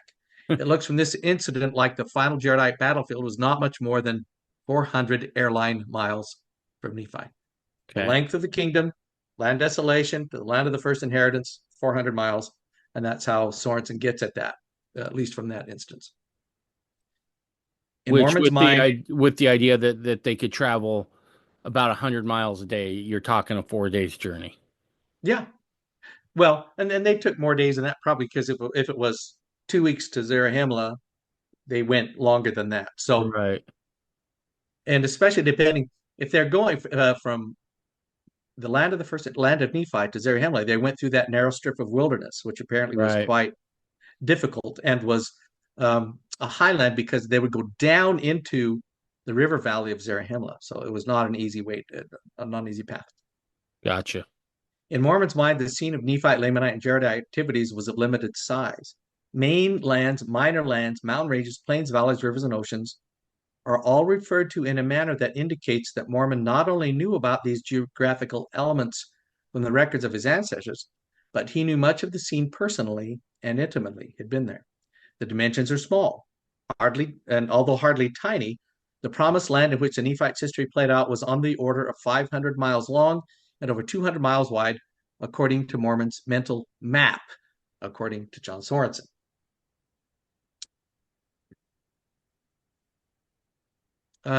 Since over 600 passages are, this is, John Clark makes this. This is probably the most exciting thing about this study for me. Finding a real world location that matches technically counts as hundreds of correspondences. And I would argue more than that. Archaeologist John Clark says this: the Book of Mormon account is remarkably consistent throughout. There's no question what they're talking about geographically. They Hmm. always know. Over 600 times. Boy, that Joseph Smith was a genius. We notice that the configuration of land, seas, mountains, and other natural features in Mesoamerica are a tight fit with the internal requirements of the text. It is important to stress that finding any sector in the Americas that fits the Book of Mormon specifications requires dealing with hundreds of mutually dependent variables.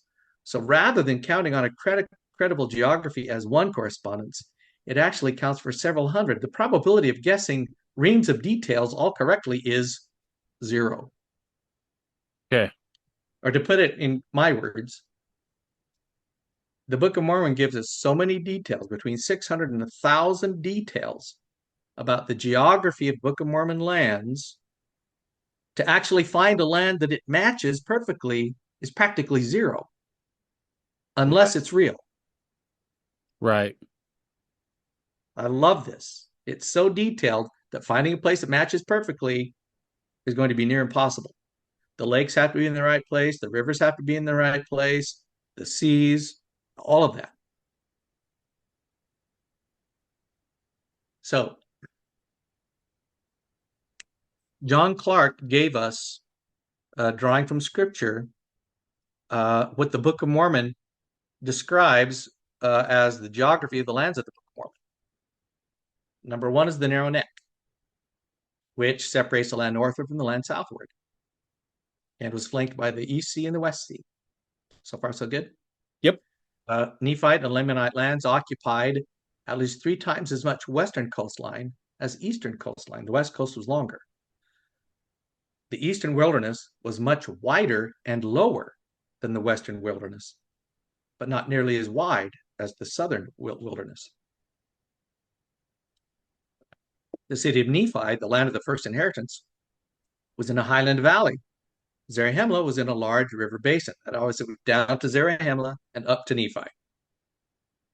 Okay. The river Sidon flowed northward through Zarahemla.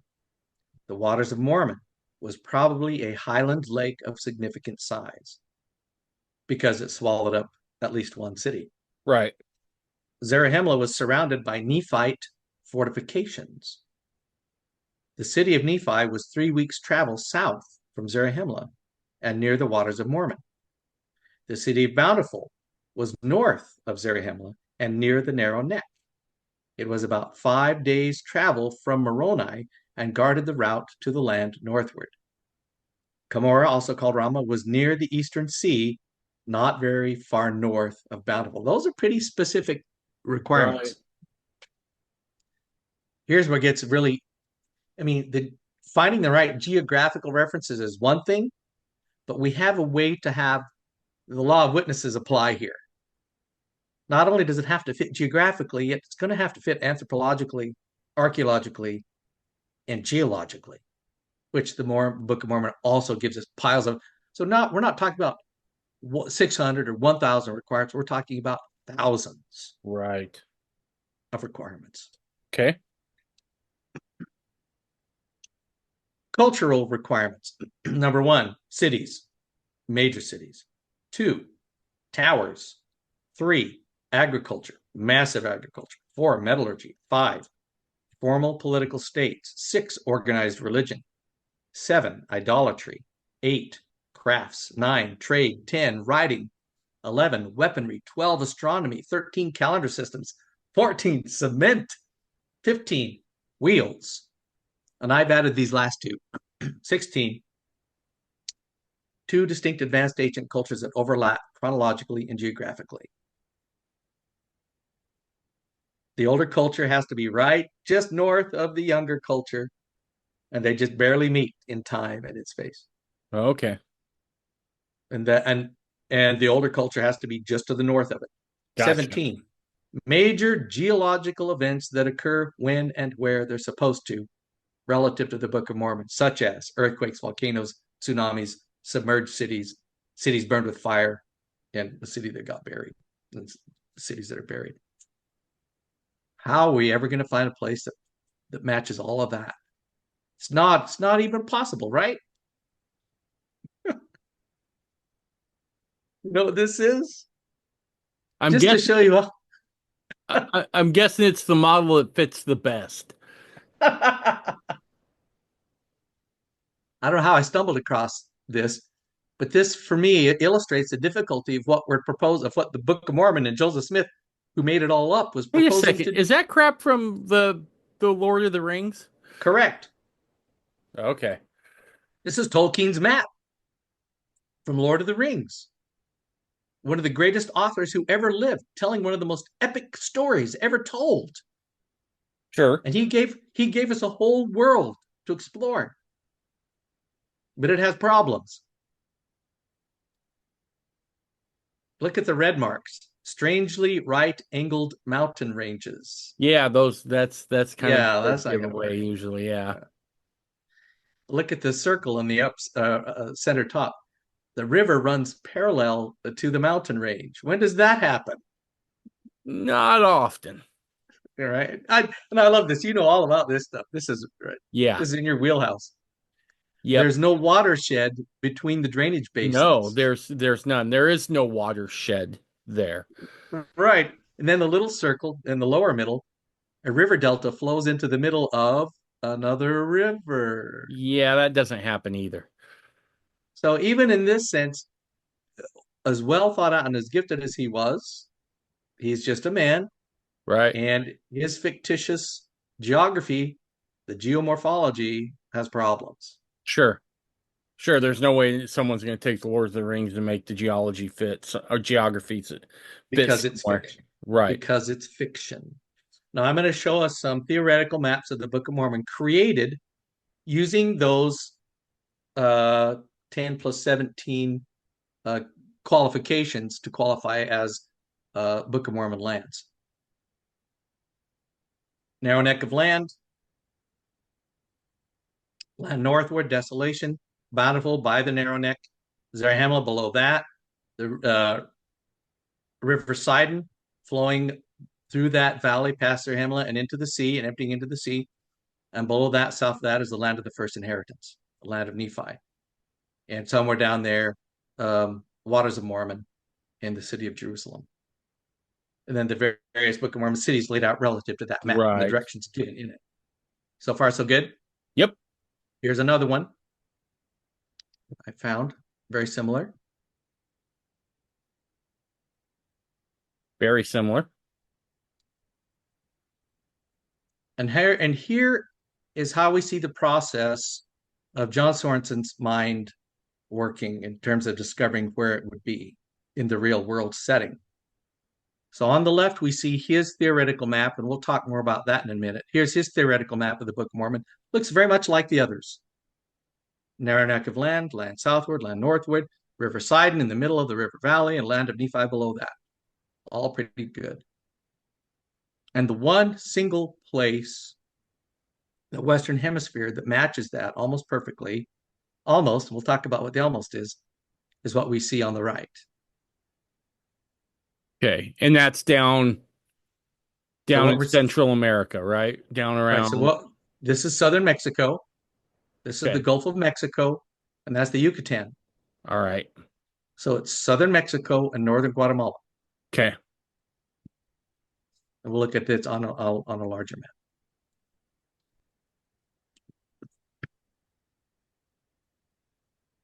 There's his map again, labeled. When all the relevant information from the text is taken into consideration, something which to date no one besides Sorensen has done, so far as I can tell, we are really left with only one place to look for the Book of Mormon lands. No geographical correlation could qualify except Mesoamerica or a portion of it, for only there were large cities, major populations and wars, and books found anciently around an isthmus. If we boil it down to the two basic qualifying factors, the populations have to be in the millions, and they have to have significant evidence of being literate. They had books. Mm-hmm. They read and they wrote.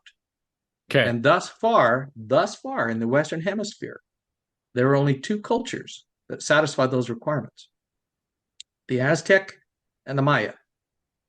The Aztec are way too late. Right. They were here when Cortez was here, right? Okay. So that leaves the Maya in terms of those two qualifications, so far as I understand. Let's go on. Now, here's a list of correlations. Let's go back up here.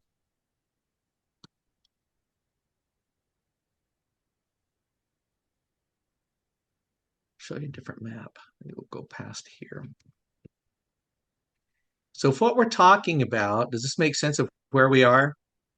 Southern Yes. Mexico, Yucatan. These are called the Chiapas. That's called the Grijalva River. Sorensen says that's Sidon River, and Zarahemla and others are there, and there are ancient settlements there. And so this is the cradle, really. I mean, the land of Nephi was the first one, but this is really the homeland of the Nephite culture.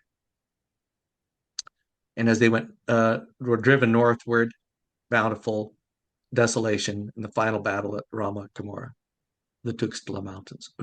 Now, Ken, I'm going to ask a question here, and Sure. and I was just trying to look up a map, but I'll just ask you.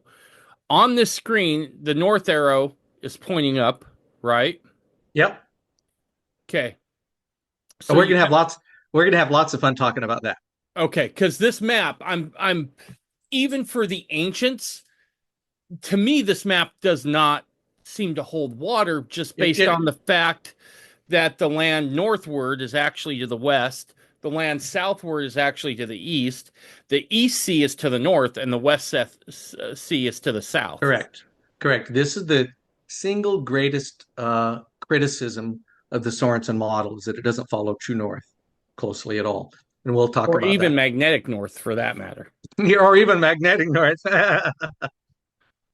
So here are the uh, commonalities between Book of Mormon peoples and the people in the Zarahemla area, the Grijalva River Valley, the Grijalva River Valley.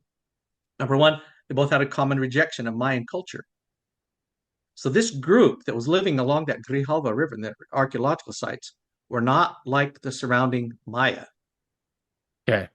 They were different, just like the Nephites rejected the surrounding Lamanite culture. Isolated from outside cultures and polities similar to the land of Zarahemla. 3, more direct access to the land northward compared to the Usumacinta River models. Let me show you that one real quick. So these are the major river systems of that region of Mesoamerica. Mm-hmm. The blue is the Grijalva, and the red is called the Usumacinta. And there are some Mesoamericanists who believe that the Usumacinta is the site. Okay. But what they're pointing out here is the Grijalva is actually the one that gives you access to the land northward, not the Usumacinta. And let me interject here.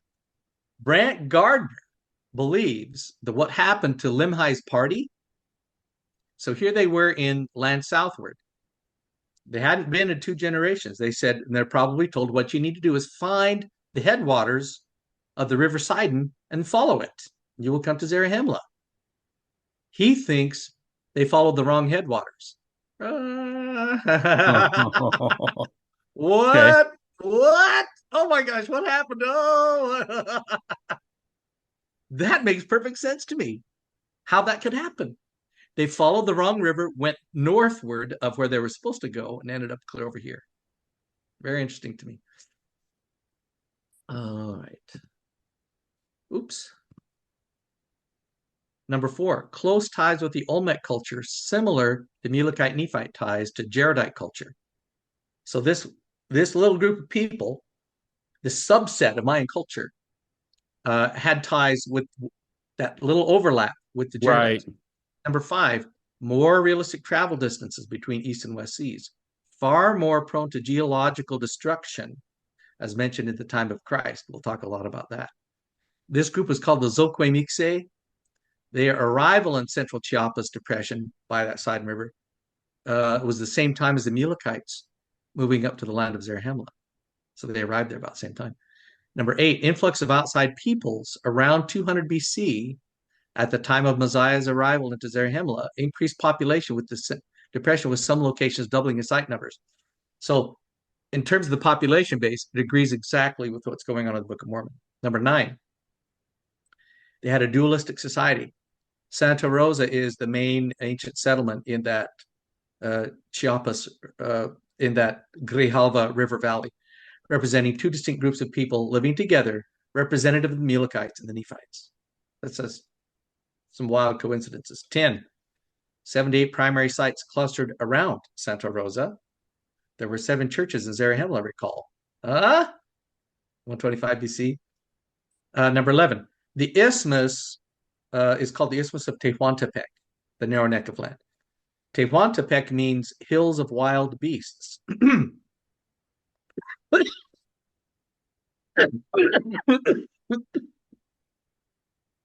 Remember, it was called the wilderness of Hermounts is described as being full of wild beasts, just like Tehuantepec is. 12. The earliest long count date in Chiapa de Corzo, which is another ancient city along the Grijalva, is the same year the Nephites were forced out of Zarahemla. This also shows that writing was prevalent in the area at the right time. Okay. Now we'll run through these. 13. Pottery from highland Guatemala, which was the land of the first inheritance, starts to show up around 200 BC in the Chiapas Depression, where the Grijalva, the Sidon is. Okay. The same time that Mosiah left Nephi for Zarahemla. Interesting. 14. So whenever we refer to the Chiapas or the Grijalva, they're talking about Zarahemla. Central Chiapas Depression was abandoned around 350 AD. Haha. At the same time, the Nephites abandoned the land of Zarahemla. Up into Zarahemla from the land of Bountiful only makes sense if the land of Zarahemla is at a higher elevation than the land northward. The scriptures going from Bountiful up to Zarahemla when it's really going southward. Why would they say that? Because they said the same thing about going up to Nephi, because they're talking about elevation, not direction. Same as we do. Number 16, the name Sidom, where Alma blessed Yizram, has the same meaning as Zaktun, the old Maya name of Chiapa del Corzo, both meaning white or limestone. Chiapas Depression surrounded tightly by mountain wilderness on 3 sides as reported by the land of Zarahemla. Number 18, La Libertad in the Central Depression is abandoned at the same time the Lamanites take over Manti. Manti was the southernmost entrance to the Grijalva River Valley. It was the first settlement he came to before coming into Zarahemla. It was abandoned about 65 BC as the Lamanites were encroaching upon them. 19, the Sidon River was rapid enough to carry bodies out to sea. The Grijalva River has many quick rapids. 20, Mirador has evidence of destruction around 100 BC, similar to the destruction of Ammonihah at the same time. El Mirador is north, up toward the Yucatan of the Grijalva. 21. Santa Rosa, that would be Zarahemla, shows evidence of being partially destroyed by fire around 30 AD, as described by 3rd Nephi. What? 22. There was a relocation of sites and defensible positions by the Upper Grijalva from 200 BC to 200 AD during Alma Wars, indicating invaders from the south. 23. The first examples of elite burials from Chiapa del Corzo accompanied by weapons, suggesting a greater emphasis on military aspects of leadership during the Horcones or Alma Wars time period 200 BC to 0. Evidence of violence during the Horcones period at Chiapa del Corzo. 24. More direct access from the Grijalva River area to gold, silver, copper, and other ore deposits in the Chiapas Mountains compared to the Usumacinta. So the Grijalva River is preferable to the Usumacinta because they had more access to metals. Gotcha. 25. The Zoque, which were the name of these people, both that's been given to the people at least, influence, and Maya ceramic style disappeared from the Chiapa del Corzo at the time Mosiah took over the land of Zarahemla. Gotcha. So if the Zoque were the Mulekites and the Mixe were the Nephites, that would explain some of that. All interesting stuff. Oh, brother. This is good. Okay. According to most versions of the Mesoamerican blah, blah, Mormon geography theory, the Isthmus of Tehuantepec, the narrow neck strip of land separating the Gulf of Mexico and Pacific Ocean, constitutes the narrow neck. While this strip of terra firma certainly reflects a narrow neck of land between two larger bodies of land, some may question how this section could be traversed in a day and a half by a Nephite when the narrowest point is 137 miles. It's a lot. The Book of Mormon's narrow neck was obviously not extremely narrow, because in Mosiah 8, we read that the Limhi explorers unknowingly passed through it and thought they were still around the land of Zarahemla. So it has to be wide enough for that to happen. Right. There are several possible explanations for the travel distance. The limit John Swartz explains that the travel distance for a Nephite might refer to someone accustomed to traveling long distances in short periods. Sorensen cites the example of some Mexican Indian foot runners who have been known to run up to 500 miles in 6 days. Or he cites a man in 73 who walked 500 miles in 6 days as a man who traveled 161 miles in a 24-hour period. So it's not unheard of. There's another view of the sites and the places labeled. We can look more of that later. The river systems. These are the corollaries between the Book of Mormon peoples and Mesoamerican history. They're practically identical. The approximate end of the Olmec civilization was around 600 BC. That was the approximate termination of the Jaredite lineages. Small tribes still continued. So forth. So in terms of the cultures, they correspond almost perfectly. Okay. We're going to talk a little bit about the earlier Jaredite culture, which is corresponded to the Olmec culture. These are the Olmec settlements throughout Mesoamerica, same And region. the Olmecs were the ones who had the big statue of the heads, right? Exactly. Okay. In fact, we'll talk more about Jerry Grover, incredible LDS, underappreciated LDS scholar. He wrote a book, and he thinks he has identified. The book is called The Swords of Shul.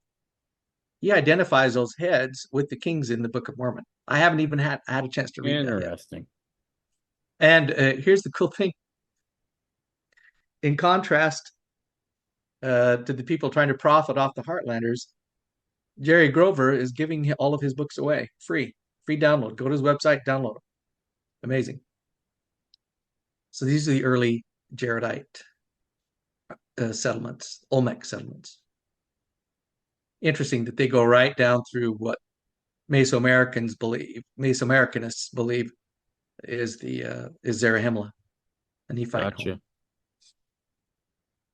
Those are the trade routes of the Olmec.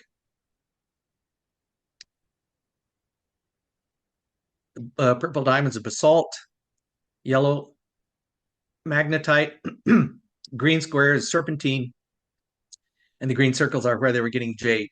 You can see that's why they were going all these places to get that stuff. Right. Pretty cool. And now we get to your question. The most fundamental geographical problem associated with Sorensen's model has to do with issues of directionality. In order for his model to fit the geography of Mesoamerica, one must assume that Nephites had a system of directions with cardinal directions skewed 45 degrees or more off the usually observed cardinals. The phrases land northward, land southward can parallel the functions of north and south spatial orientation markers, but the Book of Mormon doesn't use those interchangeably. Land northward does not mean the same thing as land north. We find in 3 Nephi 6:2, and it came to pass that they did return to their own lands and their possessions, both on the north and on the south, both on the land northward and on the land southward. Were they just repeating themselves? There is no reason to indicate the spatial orientation twice. And the reference here clearly separates the land from the spatial orientation. They're talking about two different things. That's Brant Gardner. Brant Gardner gives us best treatment. We're going to talk about that here. Western cardinal directions are what? How does that say at the top? Conceptually, a plus or yes. So our cardinal Conceptually, directions are in the shape of a cross or a plus, right. right? And cleanly associated with the pure direction, equidistant from all other directions. The Mesoamerican system, which, and I'll show you pictures of them, on the other hand, is better represented in the form of an X. Why did they, instead of a plus or a cross sign, why do they have an X indicating their directions? Most ancient cultures derive directions from Solstice. solstice. It's exactly right, from the sun. East is not a line toward the sun at the equinox, but the entire wedge created by tracing the passage of the sun along the horizon from solstice to solstice from the center. Archaeologist Prudence Rice puts it clearly. Maya quadripartite organization of horizontal space is not strictly based on the four fixed cardinal directions recognized in the modern world. Okay. Instead, yes. Oh, go ahead. Finish up. Instead, the division seemed to invoke the solstice equinox positions and movements of the sun as it rises on the eastern horizon and sets on the western. Although the plausible origin of this conception is the travel of the sun along the horizon, Mesoamerican systems regularized their depictions and therefore their perceptions into a quadripartite system surrounding the center. The world was depicted as a square with lines drawn from corner to corner. And here is an actual codex. Okay. So here's where I'm going to have some pushback on this. So I'm not a guy who believes that the Americas were uninhabited when the Lehites show up, right? Right, Or most likely even the Mulekites or the brother of Jared and his people. right. But we do know that Semitic peoples had a pretty good understanding of the cardinal directions, right? And so the idea, and they also understood the solstices, right, as evidenced in Egypt, right? I think there's plenty of suggestion that they understood that. And so to drop a group of people and then just have them start using this I don't even know if this is the right word, equinoxial kind of pattern doesn't seem to make a whole lot of sense to me. To me, I think that they would still probably hold to their east-west kind of cross more than the X. And the reason for that is that the East, especially within these Semitic folks, has a lot to do with resurrection, those sorts of things, right? Yeah. And so I think that that's hard for me to sell or buy, I should say, See, I was right off the actually going to bat. present, I was going to present that as the opposite argument, Okay, that they perceived directionally, they perceived east and west. And that's the same thing that's happening in the New World. Now, here's the other thought I had. This is just me talking. sure. If you found yourself in this land, which was at a 45-degree angle about, and you were going to head northwest, but you didn't really have that in your vocabulary, Sure. what would you call it? Northward, a northerly direction, Now, here's the right? interesting thing. But I to did a me, word. Yeah, go ahead. but to me, that looks way more west than north, right? As a guy who makes his living looking at the lay of the land, I'm like, that is way more west than north, right? Oh, Even to wow. the novice. Wow, play the expert card, Dave. Thanks a lot. Sorry, no, I'm just saying, man. I'm just telling you what I'm looking at. I mean, we're I, having this conversation because clearly this is perceived as the greatest weakness of the Mesoamerican model.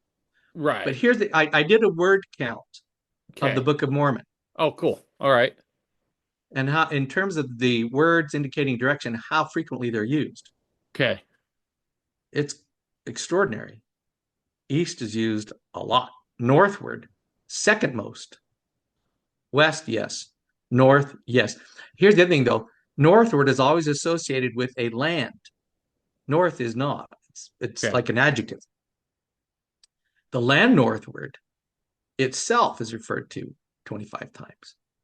Land north, 5 times. Eastward, 3. Westward, 0.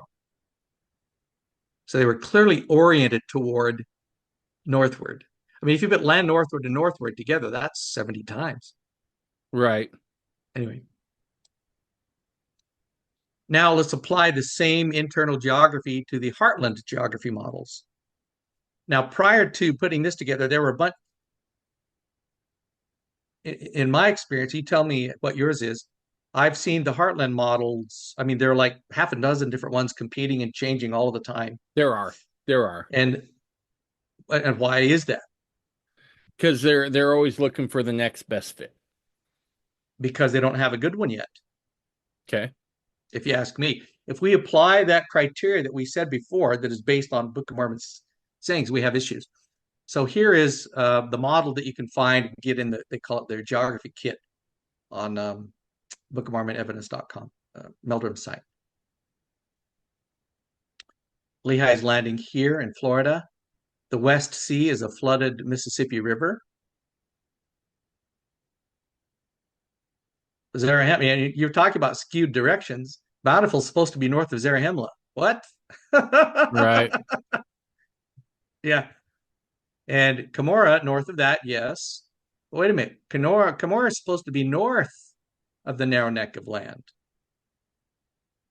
No, that would and to be fair, right? Again, being a guy who's willing to change if a smoking gun is found, if I'm going to call out the narrow neck of land down there in South America or Central America as skewed, I gotta say that this looks more west than north to me, or east And, north than north to me. and here's a closer version of it. Part of how they get their narrow necks is by claiming that the Great Lakes were flooded. So they had a narrow neck here. And they have three narrow necks, one here, and one there. And I don't get that from the text at all. But I seem to be referring to the same place and the same thing. Okay. Then the other issue is north of the narrow neck, where Cumorah is supposed to be up here, there's supposed to be evidence of the greatest civilization that they'd ever seen. And archaeologically, again, nothing.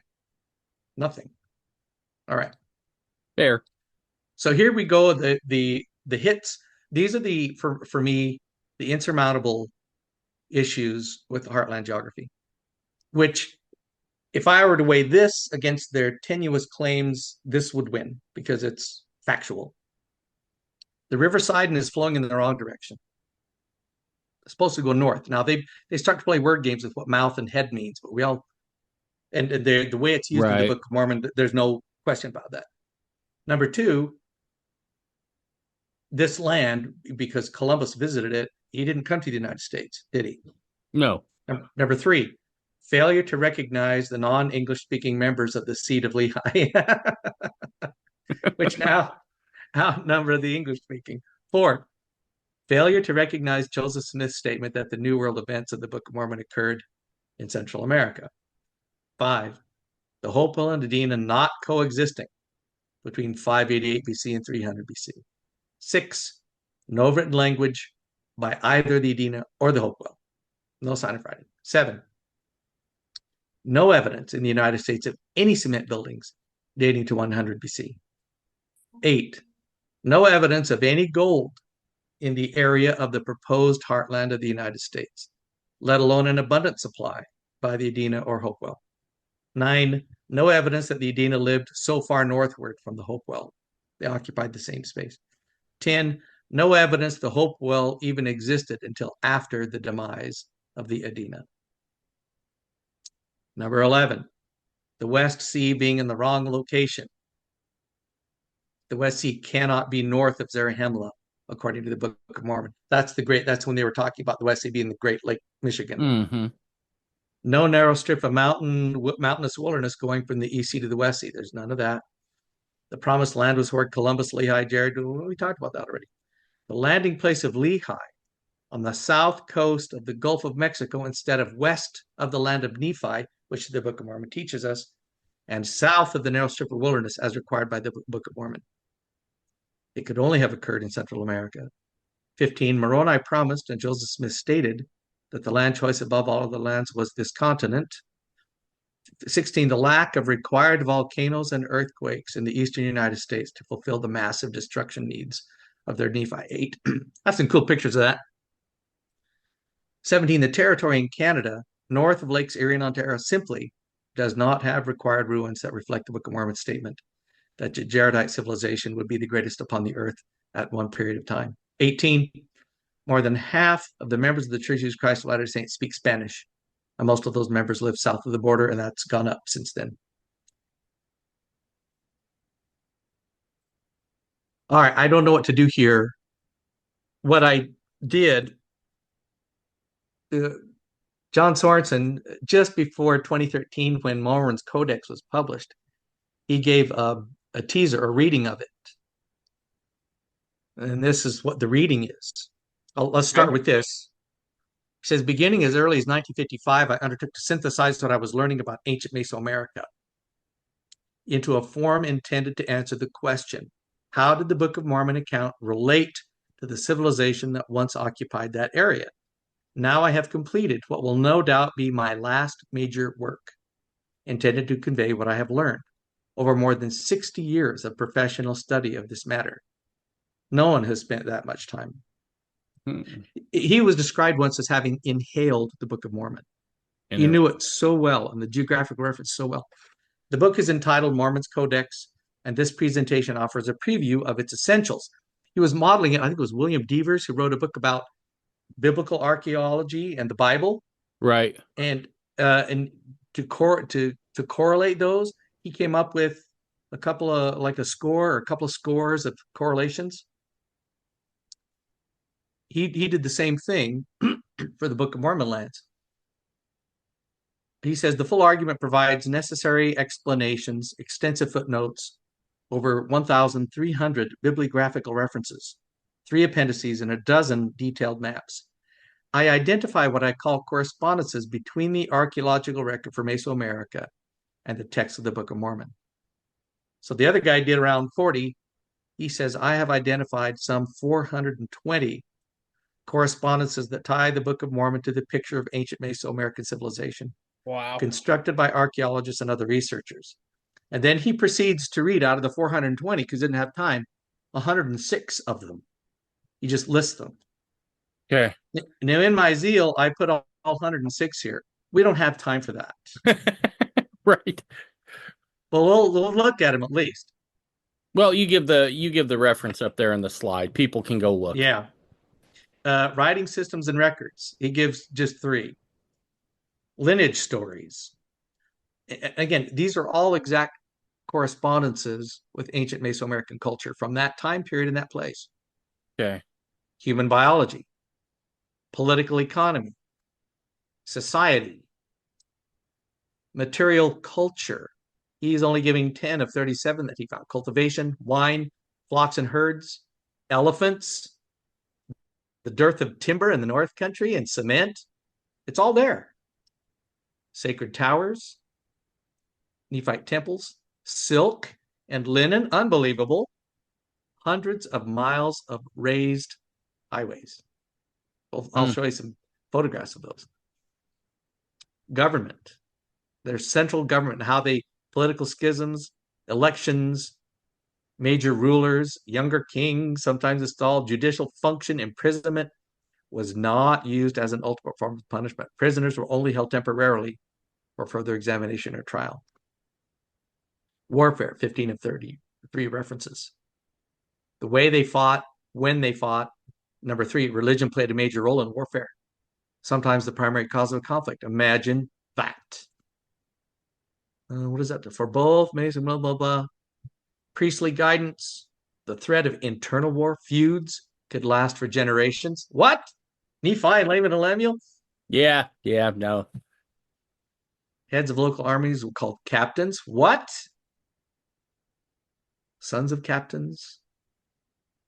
Some Mesoamerican armies were composed of units of 10,000 men. What? Okay, that's interesting. The Great Last Battle. The most widespread form of fortification was by excavating a dry moat, throwing the soil up in the inner bank against a timber palisade, and building another line of erect timbers atop it. Imagine that. 5 types of weapons agree with those of Mesoamerica. A battle standard. I think we might make it. We're going fast. Number 12, Mesoamerican wars sometimes continued until the victorious commander was able to drink the blood of the enemy leader. Sound Mm-hmm. familiar? Yep. Ideology, religion, 380 cultural patterns. Ugh. Mortality, anticipated paradise, resurrection, spiritual renewal, the Mesoamerican myth of the fall and the first couple, priestcraft, prophets, baptisms, sacrifice, communion, ritual belief. And then he's going to deal with it in archaeological time periods.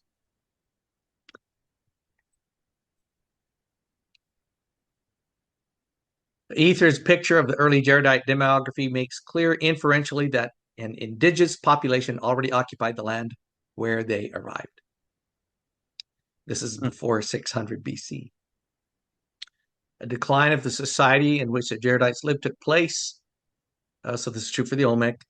3, the large archaeological site at San Lorenzo Tenochtitlan in the Isthmus of Tehuantepec, at present a preeminent Olmec city, coincided in time and nature with the great city built by the Jaredite king Lib at a spot by the narrow neck of land. What?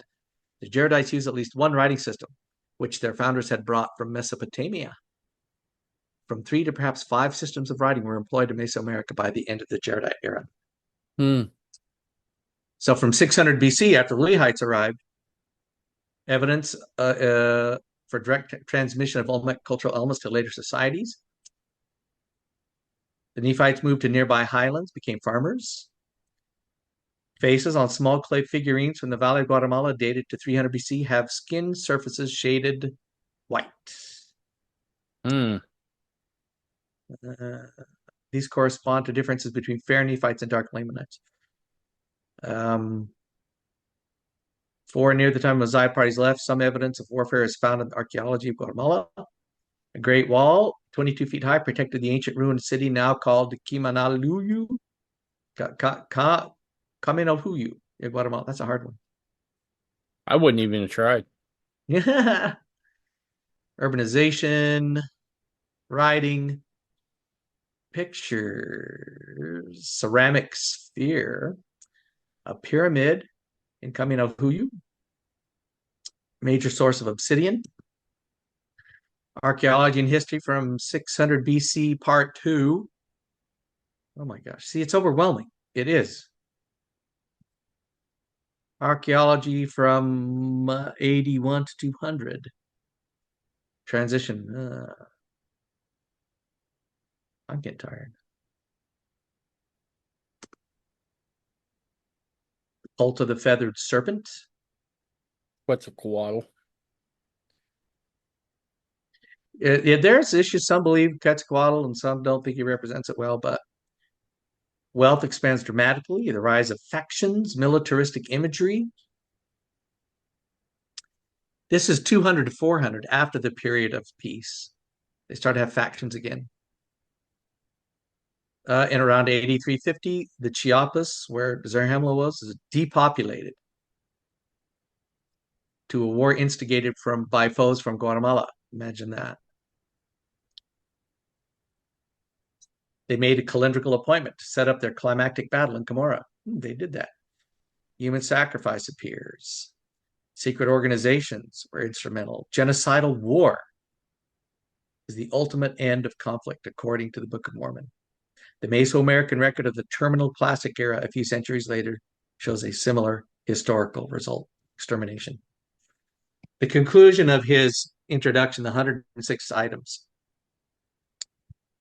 I said the intent of the book is to demonstrate that the Book of Mormon exhibits what one would expect of a historical document produced in the context of ancient Mesoamerican civilization. The intervening chapters have shown that what scholars have discovered about the civilization and what the Nephite record says are plainly related. At no less than 420 points, the text corresponds to characteristic Mesoamerican situation statements or allusions in history. It is not, I love how he says this, it is not rational to suppose that mere coincidence can account for similarities of this magnitude. The parallels are too striking and too sweeping to allow that causal explanation. Darn you, Joseph Smith, you lucky devil. Okay, so can I ask a question here on Sure. the sacrifices? Because to me, that's something that has made sense from that I've heard people who favor the heartland model express, which is there doesn't seem to be any animals down in South America or Central America that would suffice for keeping the law of Moses, right? You could probably find some birds that would be okay, but there's no really hoofed animal down there that someone who's practicing the law of Moses is going to be able to look at and be like, yeah, we can use that. That's one of the things that have changed. That's all changed as That's of late, changed. Okay. which we're And going to see right here. okay. In 2018 was the first large-scale LiDAR study they performed in Mesoamerica. Okay. National Geographic broke the story. I'll never forget as I watched it. They had these four eminent Mesoamerican archaeologists standing in front of this wall of screens, and suddenly they turned on the image of the LiDAR image of this, oh, what was it? Payten or Mirador? I forget which one. When they had initially excavated it, the central plaza, they estimated about 60,000 people in the population. What they couldn't have seen under all the trees and the flora, which the LiDAR stripped away so they could see it on this giant wall, were not 60,000 people, 60,000 new structures that Hmm. they had never witnessed before, and a whole bunch of other stuff. And you could see their mouths drop open. I read an account of an archaeologist who was heading up the project. And pretty soon there were dozens of people in that room looking at the screens with their mouths gaping open. After about 30 minutes, he told everybody to be quiet. And he said, what I want us to realize right now is that we have witnessed in the last 30 minutes more Mesoamerican archaeology exposed than in the last 50 years. Mm-hmm. Boom. It's changed everything. So they LiDAR had is amazing. they had to revise their population estimates for that one city from 60,000 upwards to over a million. Holy cow. So and then the story is picked up by the other media. So this is a big deal. 2018. These reports are based on recently released findings of the largest LiDAR survey ever attempted for archaeological research by that Spanish name, led by Richard Hansen, LDS, and Fernando Pais. It mapped 10 tracts holding 2,100 square kilometers in the Mirador Basin and other areas of northern Guatemala. The surveyed area is less than half the size of Utah County.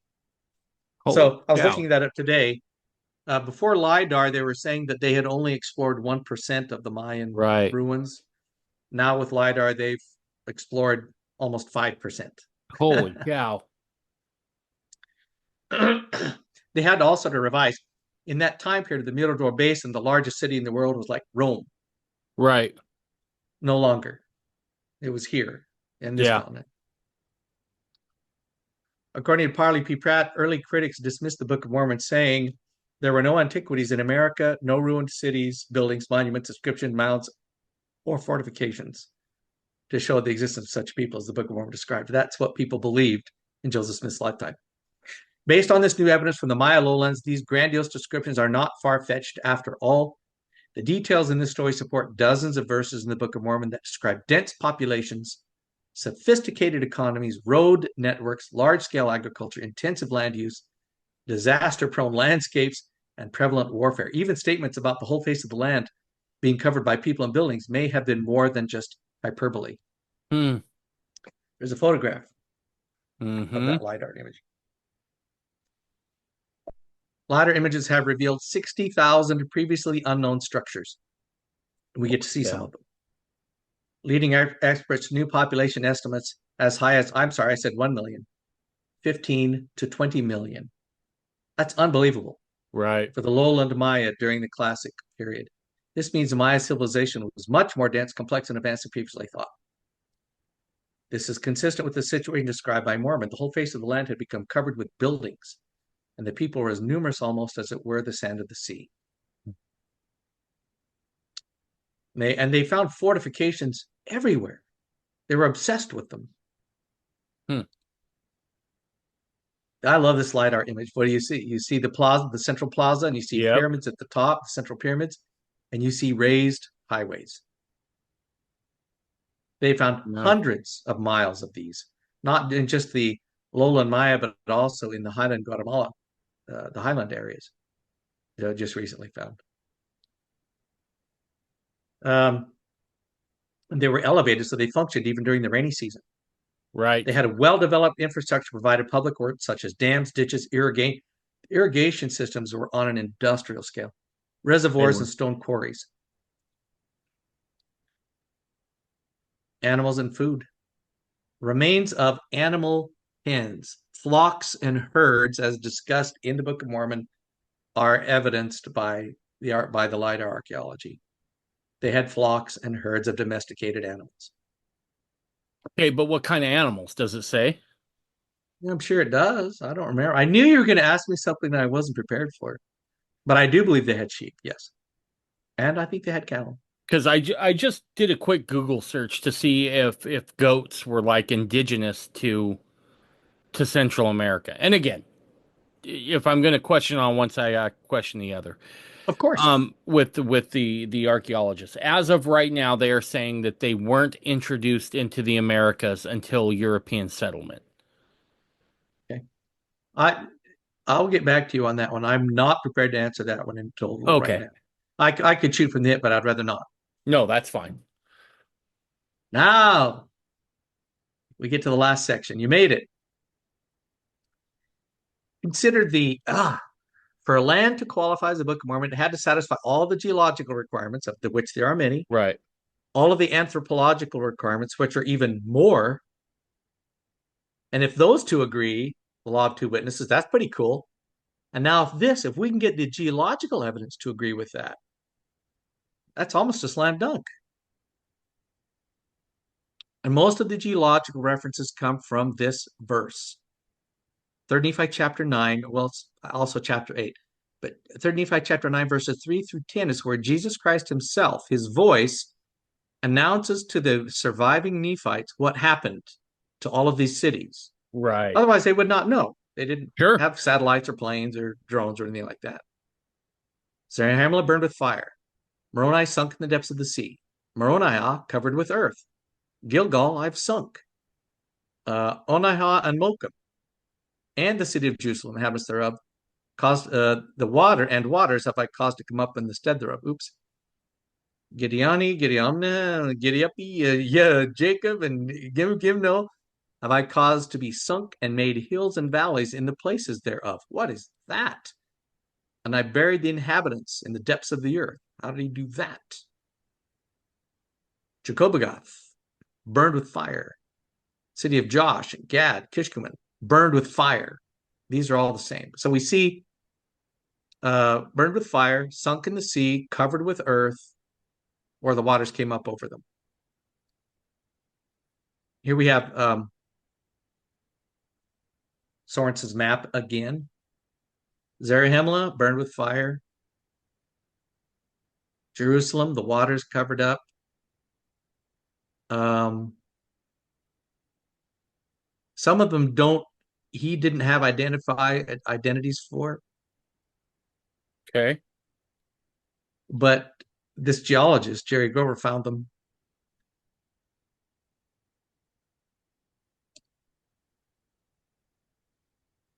Here's another one based on Sorensen's. Hill Shem, Hill Kamara, the Tuxtla Mountains, Bountiful. Wait till we talk about the geology of Bountiful. It'll blow your mind. Moroni, uh, swept away by the waters. Hmm.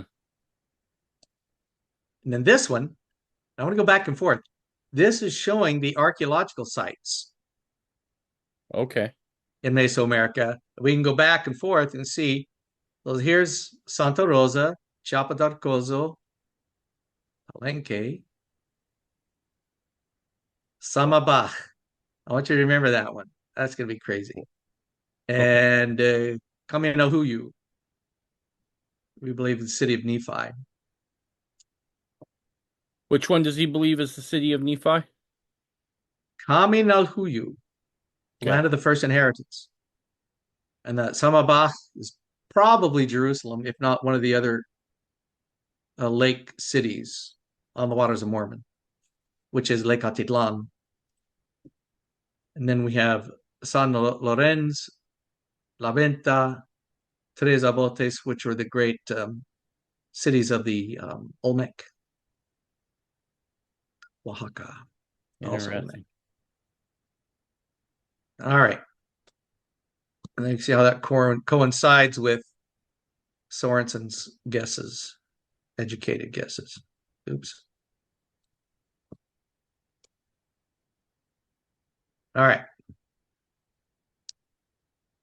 Jerry Grover. All of the hazards described in 3rd Nephi that we read can be accounted for as the products of volcanic eruption and regional earthquakes. Do they ever happen together?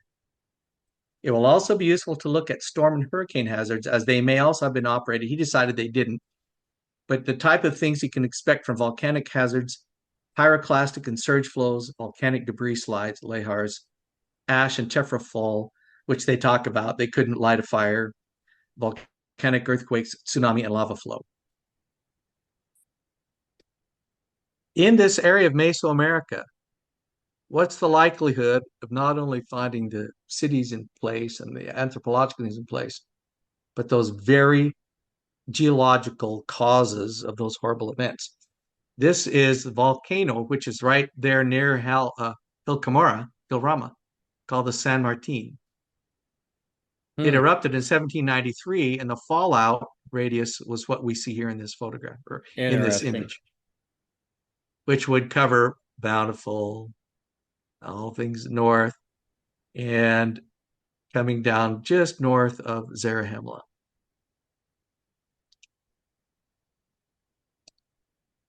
These are the confirmed volcanic eruption dates of San Martin, Interesting. which all Yeah. fall within those time Yeah, those periods. that's it. That's very interesting. A volcano scenario for the third Nephi disaster is not viable to account for the description given in the Book of Mormon, as volcanic earthquakes are simply not of the magnitudes necessary to account for the events and level of damage described in the Book of Mormon. So, in addition to volcano, a large regional earthquake will be necessary to account for the level of damage described. So he examines the major faults. Right. Let's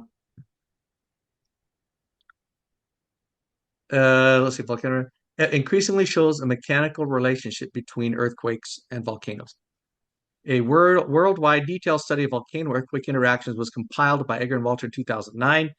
They determined some patterns that applied to Third Nephi's situation. One, volcanic eruptions can be triggered within seconds of an earthquake event.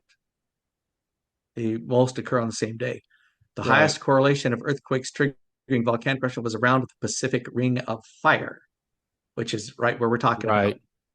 The most common events occur when the earthquake is near the volcano. We'll have to see where that is. Before an earthquake, there is less regional volcanic activity in the years leading up to the earthquake.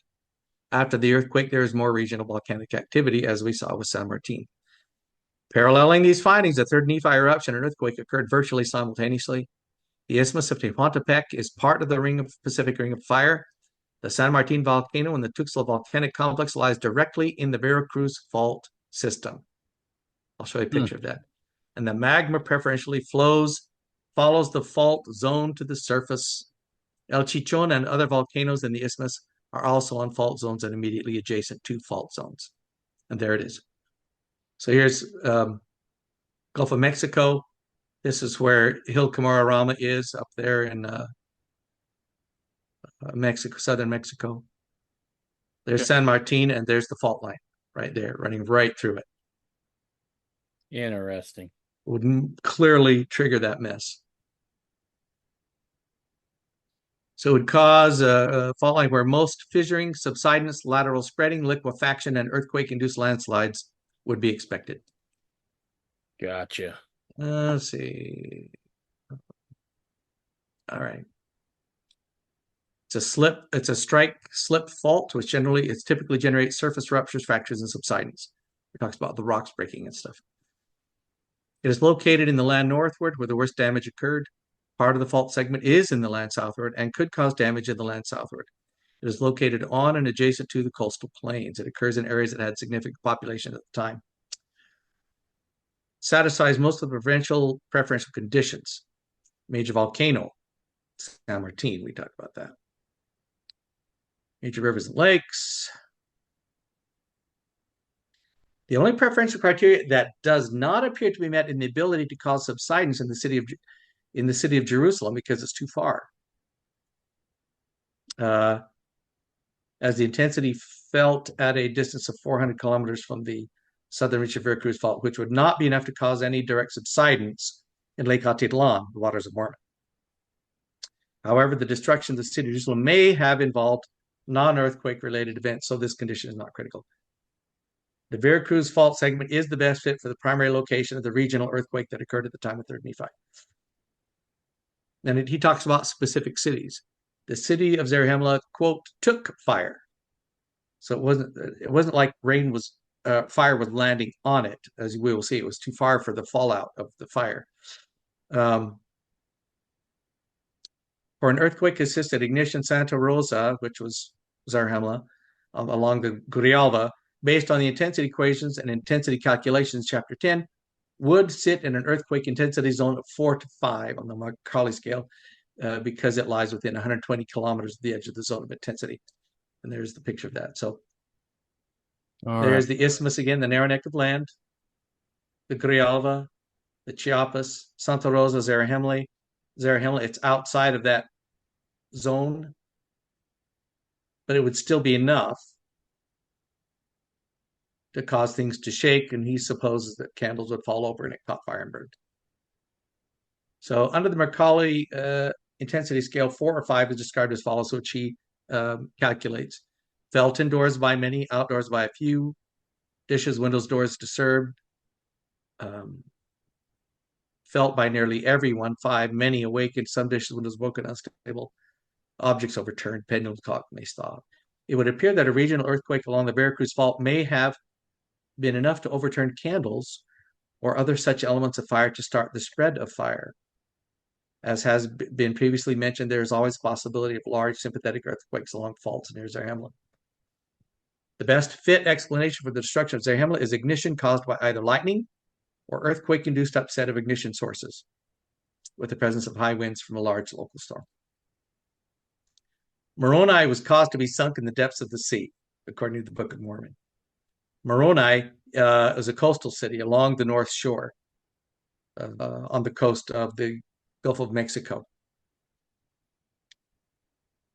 It does not itself sit within the anticipated area of direct earthquake subsidence, but the soils around it are susceptible to earthquake amplification of 1.6 points.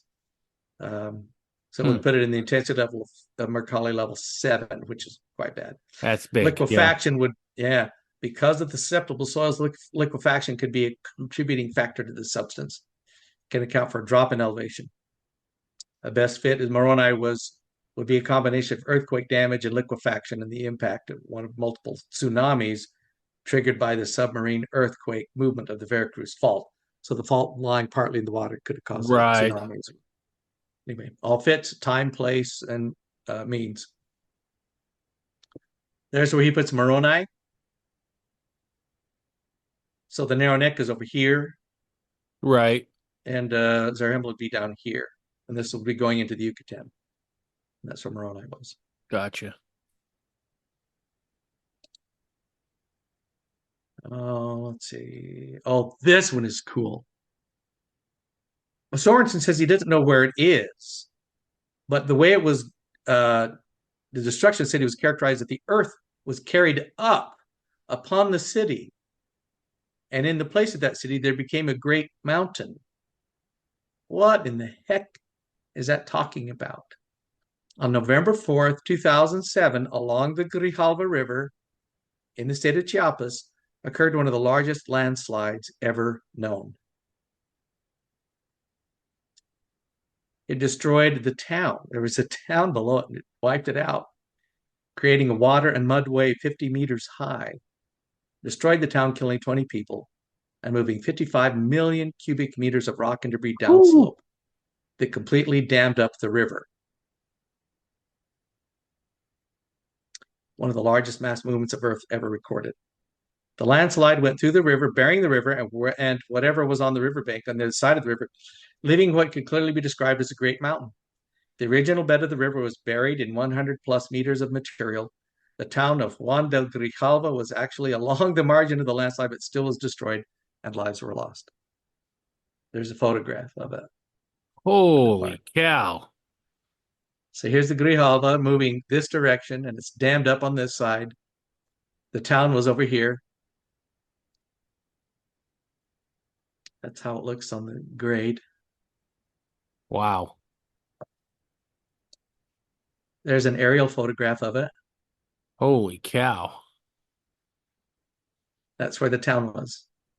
If you look closely, you can see little buildings and stuff left. Heaped up upon the town and buried it. On the Grijalva, no less. That's a real photograph of the other side. I You can see tell it. because the Yeah. water's deeper over there. Completely dammed up the river. Wow. Now, here's the crazy thing about this.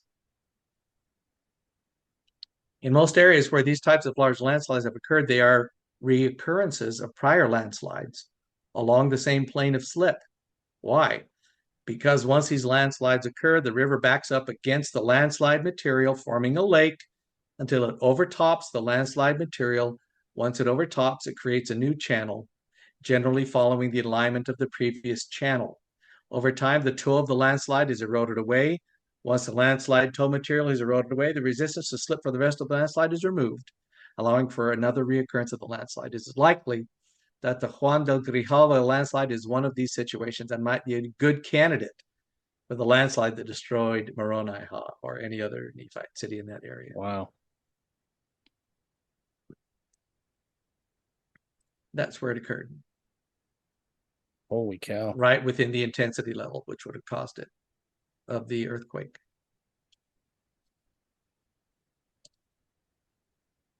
Okay, this is arguably my favorite. City of Jerusalem. Identified by Sorensen as being on the south shoreline of Lake Atitlan. And he guessed that in 1980, and then they found it in 1990. Wow. Identified with the identification of the recently discovered submerged city of Samabah being a prime candidate. Lake Atitlan is a lake in the Guatemala highlands. Scientific class classified as endorheic, which means there is no surface outfall. It has no outlet. Okay. Water leaves the lake through a presumed system of subterranean fractures. Thus, while the inflow of the lake is quite variable, it's fed by two rivers and rain, the outflow remains constant. In consequence, the lake level is quite variable. Atitlan is recognized to be the deepest lake in Central America with maximum depth of about 340 meters, 1,120 feet. Wow. It's a volcanic part of a volcano. Holy cow. The lake is shaped by deep escarpments. The lake basin is volcanic in origin, filling an enormous caldera formed in an eruption 84,000 years ago. Whew. There it is. I have a friend who grew up in Guatemala and used to swim in the lake. Really? Yeah. Huh. And it shouldn't be surprising they found more than one settlement that's been buried by the lake. Really? But this is the big one. We know that the water line in the Book of Mormon times was at least 17 meters below the current average line based upon the known depth of the submerged city. Because Samabaya is 50 feet underwater, we know that the water line was lower than 50, by at least 50 feet. There's probable landslide deposit and lava flows from the adjacent volcano. Rising water with or without subsidence and with or without burial are all possible. And there's a photograph of some of the walls underwater. Right. That's Sumabach, underneath Lake Atitlan. Maybe the city of Jerusalem in the waters of Mormon. These cities Sorensen didn't have a good place for them, but they were all buried up in the depths of the earth, which leads Jerry Grover to consider subsidence, Interesting. covered with hills and valleys, and buried all, they were, and he thinks is quite informative, as it is a perfect description of the uniquely hummocky deposits of many volcanic debris avalanches and some volcanic pyroclastic flows. So he thinks these are cities in the north, right up near the volcano, the San Martin, and that they were buried in that fashion. There's a picture, the aftermath of St. Helens, where you Right. can see all these. This used to be a forest, and now it's buried, as those cities and peoples would have been by the San Martin. Washington's got some interesting stuff to it. If you ever get a chance, take a look at an aerial photo of the Washington Scablands. In Oh my yeah, in my opinion, that's some pretty good stuff to be looking at, possible evidence of Noah's flood. I I agree. mean, the way that stuff ripped through there, whoo. I agree. I agree wholeheartedly.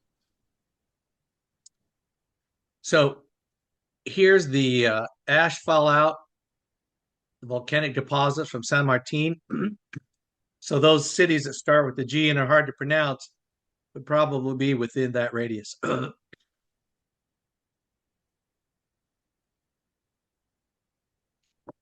These, they didn't catch fire like Zarahemla did. They were caused to be burned with fire. The most obvious explanation for this method of destruction is ignition of the cities by volcanic fallout. Hmm. Zarahemla took fire. These were caused to be burned. That's not a secondary conflagration, as he says. So he's saying that they are in this radius, the fire zone, the fire fallout. And there's a second volcano which could have gone off as well at the same time period. Wow. Oh, Bountiful is good. This is cool. In the Book of Mormon, we're almost to the end. Hang in there, brother. No, I'm The good, dude. temple, the temple in the land of Bountiful is not noteworthy because of the description of its destruction, but it is noteworthy because it was apparently not destroyed. Mm-hmm. It was also situated in a geographic position such that the people were observing the great and marvelous change that had taken place. The scriptures do not say what the level of damage may have been at the temple or in the land of Bountiful, but the location clearly was positioned to support a multitude of 2,500 persons who were at or near the temple. And after Jesus appeared, these men, women, and children were told to return to their homes, which still existed, which they later did. The locale also contained or was immediately adjacent to a much larger population than 2,500 persons, because overnight, just by word of mouth, an exceeding great number of persons were on hand the next day. The temple was also adjacent to some body of water. So at the temple, they were spared. Nothing was destroyed. They looked across the river, and it was a holy disaster. How could that be? Take a look. The Sorensen model identifies the city of Bountiful as being in the area of the current city of Tonala, which is located on the west bank of the Tonala River prior to discharging into the Gulf of Mexico. This location does lie within the Macaulay Zone 8 area. However, it is located on stable bedrock, consisting of conglomerate, sandstone, and siltstone formations, which may have dampened surface oscillations. Importantly, directly across the Tonala River going eastward is an entirely different seismic situation. On the other side of the river, it's sediment, marsh deposits that are extremely susceptible to amplified ground shaking and potential liquefaction. The estimate for the amplification increase for this material, which extends for kilometers eastward and southward, is that it would add 2.4 points to the Mercalli scale, making the level 8 intensity estimated for the area to be 10.4. The destruction description for levels 10 and 11, wooden structures destroyed, masonry and frame structures destroyed with foundation, rails bent if they had drains. Few, if any, masonry structures would remain standing. Bridges would be destroyed. The rails would be bent greatly. So on the temple side, fine. On the other side of the river, level 10 and 11, knocking everything down. The identification of Bountiful located at Tonala under the Sorensen model is directly supported by the underlying geology and the regional earthquake scenario. The indication that Bountiful exhibited a much lower level of damage than areas immediately adjacent is supported by the underlying stable rock where Bountiful is, and is also supported by the extensive damage caused by the earthquake amplification in the marsh alluvial deposits that would have occurred within easterly across within sight easterly across the river for long distances east and south. This clearly squares with the people marveling and wondering, and were showing one with another the great and marvelous change which had taken place. No doubt some of the wonder would have been caused by seeing the relative difference in levels of destruction from one side of the river to the other, and this is why. Boom.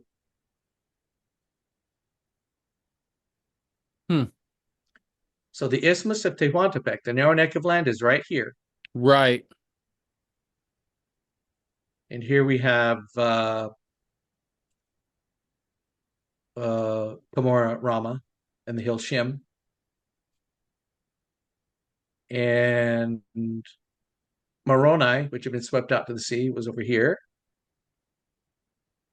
And down here would be Zarahemla. Okay.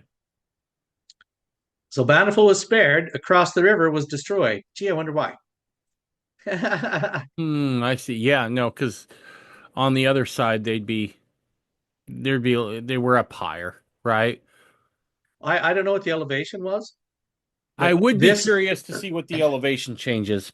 And the only reason I'd be curious is when I was living in Salt Lake when that last decent sized earthquake hit, the 5.7, yeah. and we could feel it obviously really well in the valley.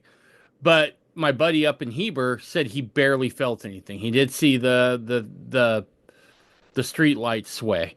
But Yeah. there's a significant difference, right? I think Heber sits at, don't quote me, I think 6,000. No, I'm not gonna guess. I'm just gonna look. I, elevation. But what's cool, I mean, here's Sorensen Heber. again. The guy's prophetic. He puts Bountiful right here. He doesn't know what the soil composition is. No, Along comes Jerry Gover and he says Bountiful survived because it was on stable bedrock across the river, was subject to liquefaction. And that's why they had such destruction across the river from Bountiful. Anyway, I found that to be very interesting stuff. yeah, I'd be curious to see what the difference in elevation is there because Heber sits a good 1,000 feet above Salt Lake. So, his conclusions. One of the principal goals of this endeavor was to compare the Sorensen model with the existing geology. The Sorensen Mesoamerican geographic model is accurately supported by the known geological data against all odds. Although scientists are reticent to use the word proven, there are certain statements that can be made that are very close to the proven standard. A volcanic eruption occurred as part of the Third Nephi destruction. A volcanic eruption alone cannot account for all the destruction of Third Nephi. The destruction necessarily involved a regional earthquake. 3, based on the current data, a regional earthquake and one volcano and their after effects can account for all of the destruction in Third Nephi, with the exception of the city of Jerusalem, which appears to have been a local event. 4, the primary regional earthquake occurred on the Veracruz fault system. 5, the primary volcano involved is indicated to be the San Martin volcano based on its position in the isthmus and on the Veracruz fault system. And the eruption need not have exceeded a 4 on the VEI explosivity scale. I think it goes up to 8. As has hopefully been sufficiently explained, determining that a single volcano and a single fault system can account for all the destructive events in Third Nephi does not mean that there were no other volcanoes active or that were no other fault systems activated. There very well could have been more. But at the very minimum, San Martin, the Veracruz fault system, could have done everything Third Nephi Chapter 9 described Yeah. at the right time in history in exactly the right places with very interesting detailed descriptions of their destruction by Jesus himself. Take that to the bank. Okay. I didn't think we were going to make it. Of course we'd make it. Okay, so I got some questions that maybe you could, because I'd be curious to get someone who's not a Heartlander their explanation of this. We've already talked about the animals a little bit that would be needed for sacrifice, and you said you were going to get back to me on those. Hmm. Because I do feel like if they're going to go over there and they're going to um, practice the law of Moses, they're going to need animals suitable for the sacrifice. I would think so. Okay, so there's that. My next critique of this, obviously, we've talked about just the how it all lays and north versus south and that whole thing. The next thing that I can't quite get an answer on is that in the Doctrine and Covenants, it's the Lord that's talking, and in 28 and 30 specifically, he mentions all 28 specifically, 8 and through 10 is where it's at. The Lord says, Oliver, you're going on a mission to the Lamanites. Now, if the Lamanites were down south, unless we're talking about post migration, post, um, final war migration, how would you account for the Lord telling that to Joseph to tell to Oliver that you're going to go Amongst on a mission to the Lamanites? Yeah, amongst the Latter-day Saints in the 1830s and the 1840s, Right. Lamanite meant Native American to them. That was their terminology. Number one. Number two, as I've said before, uh, um, I believe the Lamanites that were helping to attack the Nephites were not descendants of Laman and Lemuel. Okay. I think they were native recruits. They were the leftover Jaredites. I mean, Okay. and to be frank, all of North and South America before Lehi ever set foot there was already populated to some extent by the Sure. remnants of the Jaredites. And so now the Lamanites become associated with them, affiliated, or Laman and Lemuel, they attach themselves and recruit from the local natives, which is why they constantly outnumbered the Nephites, and probably why they experienced some pigment color because they were interbreeding with the native population, who were Asians, who would have a darker pigment. Not necessarily so, but that's a possibility. So, in terms of all Native Americans, as we've talked about before, almost all Native Americans have Asian DNA. Mm-hmm. They're all related. And the DNA that the Lehites brought with them was a drop in the bucket, and there's practically no way it could survive in any meaningful amount. Okay. Still doesn't change the fact that just like you and I are inevitably descendants of, what was his name? King something. Charlemagne. Yeah, from Charlemagne. Most of the Native Americans today probably are descended in some respect or another from Lehi, Okay. All possibly, right. right? But so when we say Lamanites, they called practically all Native Americans Lamanites. In fact, even as a kid, we all did. We had no idea. I mean, I understand so much more about. We didn't know what the DNA of the Native Americans was back then. Now we do, and it's enlightening. As we talked in our earlier one about DNA, I find it actually a stronger argument for the Book of Mormon because it Right. makes so much more sense that this entire Western Hemisphere would be populated by the Jaredites, who came from the East, were probably descendants of Japheth, Right. with the J thing going on, and the Japheth was most likely the Asian populations of the world descended from Japheth. That makes so much sense to me, Gotcha. and it's so much more plausible and explainable over a 3,000 or 2,000 year time period than Sure. over a 600 year time period. Sure. No, the only thing that gives me pause there is it's not the population who's saying those are the Lamanites. It's God Himself saying those are the Lamanites. Go preach to them.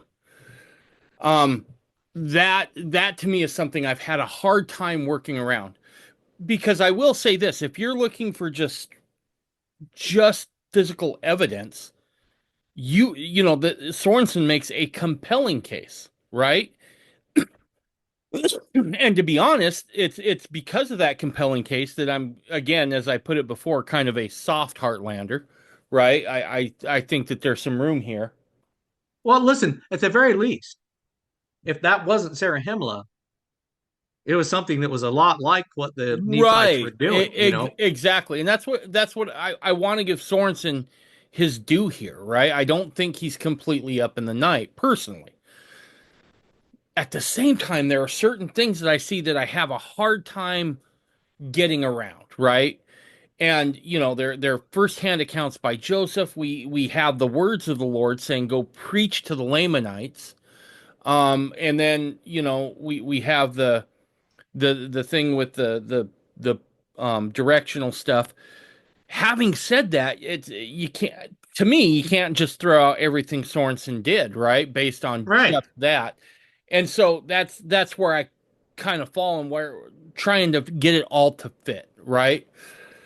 And let me be clear, I don't expect to have it all fitting by the time I die, right? I think this will be something they'll probably I'll learn when I'm on the other side. We love a great puzzle. That's one of Yep, the things I was so excited to do this because talk about a puzzle. it is a puzzle. Thousands of pieces and to get them all to fit. I mean, the fact that it fits any place at all, Is amazing. as as closely as we have shown here tonight, is a testament of the Book of Mormon itself. Absolutely.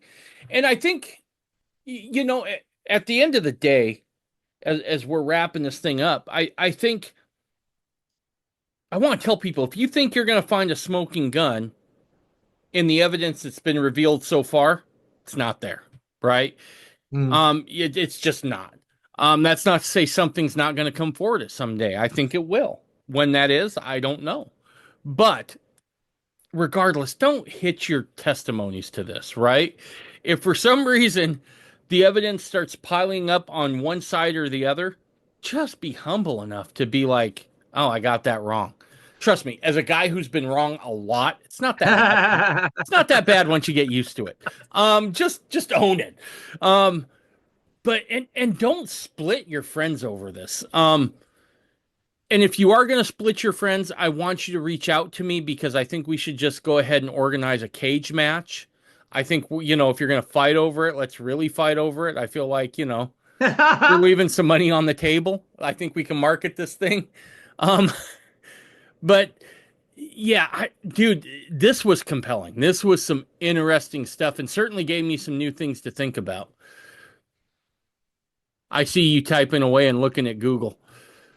Well, okay, Wade Miller, he's the preeminent LDS scientist who was exploring he was leading the way in terms of cataloging the existence of elephants coexisting with mankind in the Sure. Yep. Americas.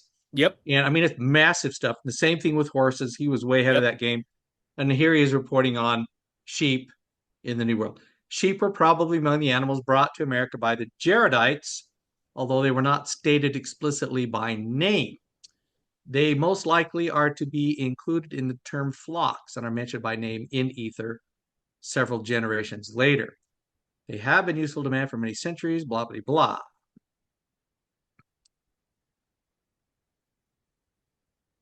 The most common type is the mountain sheep. Their current geographic range extends only to northern Mexico. However, their past range was more extensive, as was their habitat before human settlements expanded. They are an animal that can be tamed or at least semi-domesticated, according to Geist. It's hard to imagine a wild animal more readily trained than mountain sheep. Sorensen noted the apparent recovery of sheep wool from a pre-Columbian burial site near Puebla. So, pre-Columbian, they found sheep wool. So they had sheep, clearly. And Petroglyphs, but petroglyphs that's from, I'm that's sorry, only stretching to northern Mexico, right? correct. That doesn't go Petroglyphs any from, farther south. well, part of the problem with organic remains in They decay. Mesoamerica is the climate. I mean, there's nothing. We know that the Aztecs were sacrificing people by the thousands, and we're lucky to Yes. find their skulls, you know. So that's part of the issue. Um, Petroglyphs from Mexico and the southwestern United States show many prehistoric depictions of sheep. It appears certain that the association of sheep and man occurred in America before this animal was brought over beginning in 1493 with Columbus' second voyage. So there is evidence for it. And like I say, the LIDAR shows that they had flocks and herds of something. Right. Yeah. Anyway, Dude, um, this is fun stuff. oh, gosh, it was so much, and I just felt terrible just dumping it on you as fast as I could. No, you're We good. barely had time to, dude, you're fast. You're fast. Anyway, the I what I if there was one thing I could impress upon people is the impossibility of what Joseph Smith did Yes. because he didn't do it. The impossibility of some accidental fictional book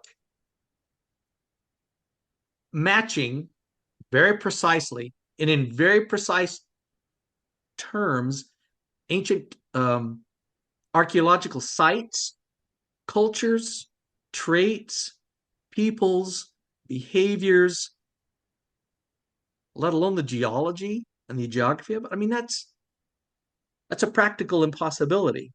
Yeah. And at least as I presented it tonight, I'm not a big fat liar. I mean, and it's No. I'm quoting really smart people. Your Uh, your your character's above reproach here, dude. You've got aw, thanks. It to me, do I base my testimony on it? No, I don't. Does it bolster my testimony? Yes, it does. Does it inform my understanding of the Book of Mormon? Holy cow, does it? I mean, when you read the Book of Mormon the first time, you can't even keep the people straight, let alone the places, the directions, the travels, oh the yeah. the stories inside stories, I and was then gonna say the simple narrative portions are yeah, too complex at times. I Um, agree. and then to put it together in what was it, 90 days or something like that? Yeah, yeah, yeah, I yeah. mean, writers spend on average a year on a book, and the more complex the dialogue and the narrative, the longer that will go. So I mean, phew, I mean, I loved the idea of the Tolkien map. yeah, Doesn't look like anything, and it was geomorphically, what do you call it? Geologically, geographically flawed. yeah. Then we have this Book of Mormon between 600 and 1,000 geographical references, plus the geological references. There's actually a place that fits it almost perfectly, except that it's not true north. I think someday you can get over that, Not as a Dave. surveyor, not as a That's surveyor, true. I forgot who I was talking not as a to. surveyor. You can't. The sun always rises in the east and it always sets in the west. You're not getting Oh, past that. oh, but there's variation in that, my friend. There is, but not enough that we would be able to flip a map 90 degrees. They didn't flip it 90 It's degrees. almost 90 degrees. Look at the map. It's All almost 90 degrees. only at one point. They still had to go um, northwardly to get there. So I don't know. I'm okay Well, with it. if you took a step and then went directly north, I suppose you could say that you were northerly of your point of origin too. Two steps west, one step north. I That's see what you're saying. there. You're funny. Yeah. Yeah, Uh, see, these are how these debates should go. yeah. Um, dude, this was good stuff. I can't tell you how fun this was. I cannot believe this did not make a dent in you. Where was it? Dude, I told you I'm a soft heartlander, right? I've got no issues. And the other thing That is, what's that? this one. This one should have changed your mind right here. Because we have something from the Maya showing the equatorial or yeah, the Not equatorial just rises. this is symbolic of how they perceived direction. This is how no, now here's where I would push back on this a little bit.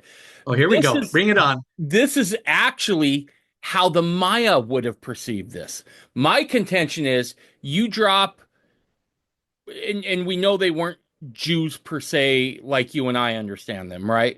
But you drop a Semitic people in the middle of a new land, it's hard for me to think that they're going to adopt this system as quick as what they seem to do based off of how important cardinal directions were to those people. Well, they weren't abiding by true north. Now here, let's the land of Nephi right here is where they landed according Okay. to the Mesoamerican model, and then they went the narrow strip of wilderness down into Zarahemla. Which direction are they going? West. Dude, stop being so biased. It's more north than west, Uh, I don't know, isn't it? dude. It's northward. Northward. I'm saying that's more west than north. If I'm using my cardinal directions, if I hold this up and crank it, that's more west than north, in No, my that's not. opinion. That is not 45 degrees. It's close. But I would imagine they would call it northward because if they call it westward, it would take them into the sea. And the My land doesn't go to, my thought is you have a lot of land to the north from the land of Nephi, if this is the model, that you could have called the land northward, right? To me, it makes sense if you're trying to describe something. And again, I want to say I have 21st century eyes, right? yeah. I would say that you would describe that way more westerly than north. Oh man, I don't know if we can be friends anymore. I'm really upset by this. It's all right. I get it. I run off all the good people. I understand. They actually had an LDS archaeologist make an expedition to the Tuxtla Mountains, Okay. but clearly they're far too large for him to make any real dent. And he didn't find the cave. Gamora, but it would have been nice. He's the same guy who explored Bountiful in the old world And look, on I the want to Arabian Peninsula. reiterate, it's just ideas at this point, right? Oh yeah, If tomorrow someone's digging around the sea east that should really be like the Sea North. the sea Yeah, north, yeah, I'm that's probably the worst one. Yeah, if they find, if they found that smoking gun there, right? Hey, here's where the records are. They're all right here. I'm gonna be like, you know what? I got my model wrong. you I'll know own it. what you. I need to call Ken right now and get on my knees and plead for mercy. I will. I will. I'll be like, Ken, once again, if you're a guy who's used to being as wrong as I am as often as I am, it's really not that big of a deal. Oh, I mean, dude, well, we're all wrong at times. Um, what would be a smoking gun for you? it's hard to say in these matters. I would say this because I haven't I'm pretty convinced on the Heartland model with some nuance, right? Again, as I've said, I would say something that would be beyond much debate, right? Like even if you were to show me something of the white bearded god around with 12 men as they break bread, a Yeah, hieroglyph, yeah, yeah, yeah. something like that. Something that I'm like, that would be really hard to get around. That to me would be my smoking gun, right? Or if somebody finds a city tomorrow that says, now entering Zarahemla, population 1.5 million, right? I think I That think that at would that be point cool. at that point I'd be like, yep, yep, okay, I was wrong. That but in the absence of that, and I want to be fair too, right? There's holes on the Heartland model, right? Of I'm course. not I'm not going to say that there's not holes there. It's just I suppose it depends largely upon how you value certain types of evidences, right? Yeah. Yeah. And as a guy who puts a lot of stock into what Joseph says and what Scripture has said, I find for me that the preponderance of evidence tends to point more towards North America. But again, I'm willing to be wrong. Okay. Before I forget, Yes. Previously, I forget what we were talking about last time, and I mentioned that if anybody wanted a PDF copy of my book, I'd be happy to send it to them Yes. free of charge. That was awesome. I had a few nice people, very kind and very considerate. I was very happy to send it to them. It occurs to me that any of these visits that you and I have, and the visuals of my slide presentation, it's in a PDF format. Oh, If any sweet. if anybody wants the slides for any of these talks that we have, I'll be happy to send them that PDF file. Very Dude, happy to do so. that is such a great offer. Thank you. And look, I'm glad that the audience is as kind as what they are, but it's kind of what I've come to expect from this audience. I really do have a good group that are good folks. They really are. So, Yeah, yeah, that's what I get. Sure enough. except for a couple guys who like to troll me every time, but like I said, I'm just banking your stuff. All that's going into a book one day. So if you're going to insult me, come with some fire. I want some fire. I want some wit. This is going to go into publication someday. So put your A game on, son. So what, in terms of the geology cities, which were your, man, that LiDAR stuff is amazing. That killed me. Dude, But I'll tell you what. There is stuff Sorensen has found that deserves consideration, serious consideration, because there are things there that seem to be fits, you bullseyes, if you will. yeah, But that landslide was cool. yeah, The Grijalva. Atitlan and Sumabaj as Sumabach. That's what it is. That that Sorensen 10 years in advance to say, yeah, right under there, you're going to find an ancient city. And lo and behold, they did. he did it. Yep, How do you do that, man? That's crazy. yep. No, he definitely put some work into his model. There it is, man. So, dude, It's all this about. was fun. I'm so glad that we did this. Me too. Me too. I hope the listeners are able to stick with us. That's a Oh lot. yeah, Oh my gosh. I put it together and I thought, I don't think we can get it all done in one, but we did. So we did. We did. You're a smart guy. You always come prepared and ready to go. So it never. We usually get through stuff.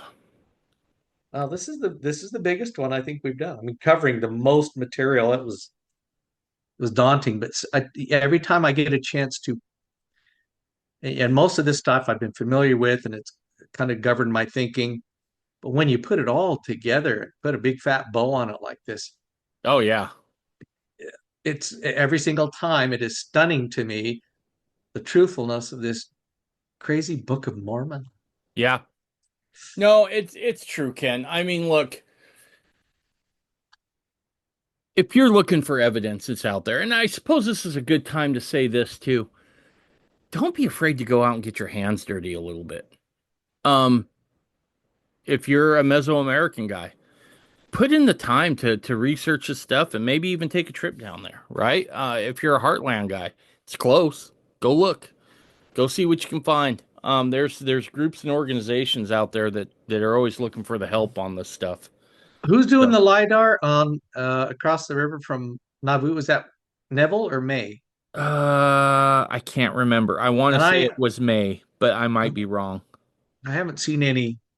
I was kind of excited for the results for that, and I haven't seen anything. So I haven't heard anything either. I'll have to reach out and check a couple of contacts on that, but really I don't spend a ton of time thinking about this. Um I I spent too much time thinking about it. No, it's good. Clearly, This way you can come on and talk to someone who's way less educated like myself. So, whatever. but all right, Ken, it was fun, dude. We'll do it again. Thanks as always. All right. Thanks. Bye, See ya. everybody.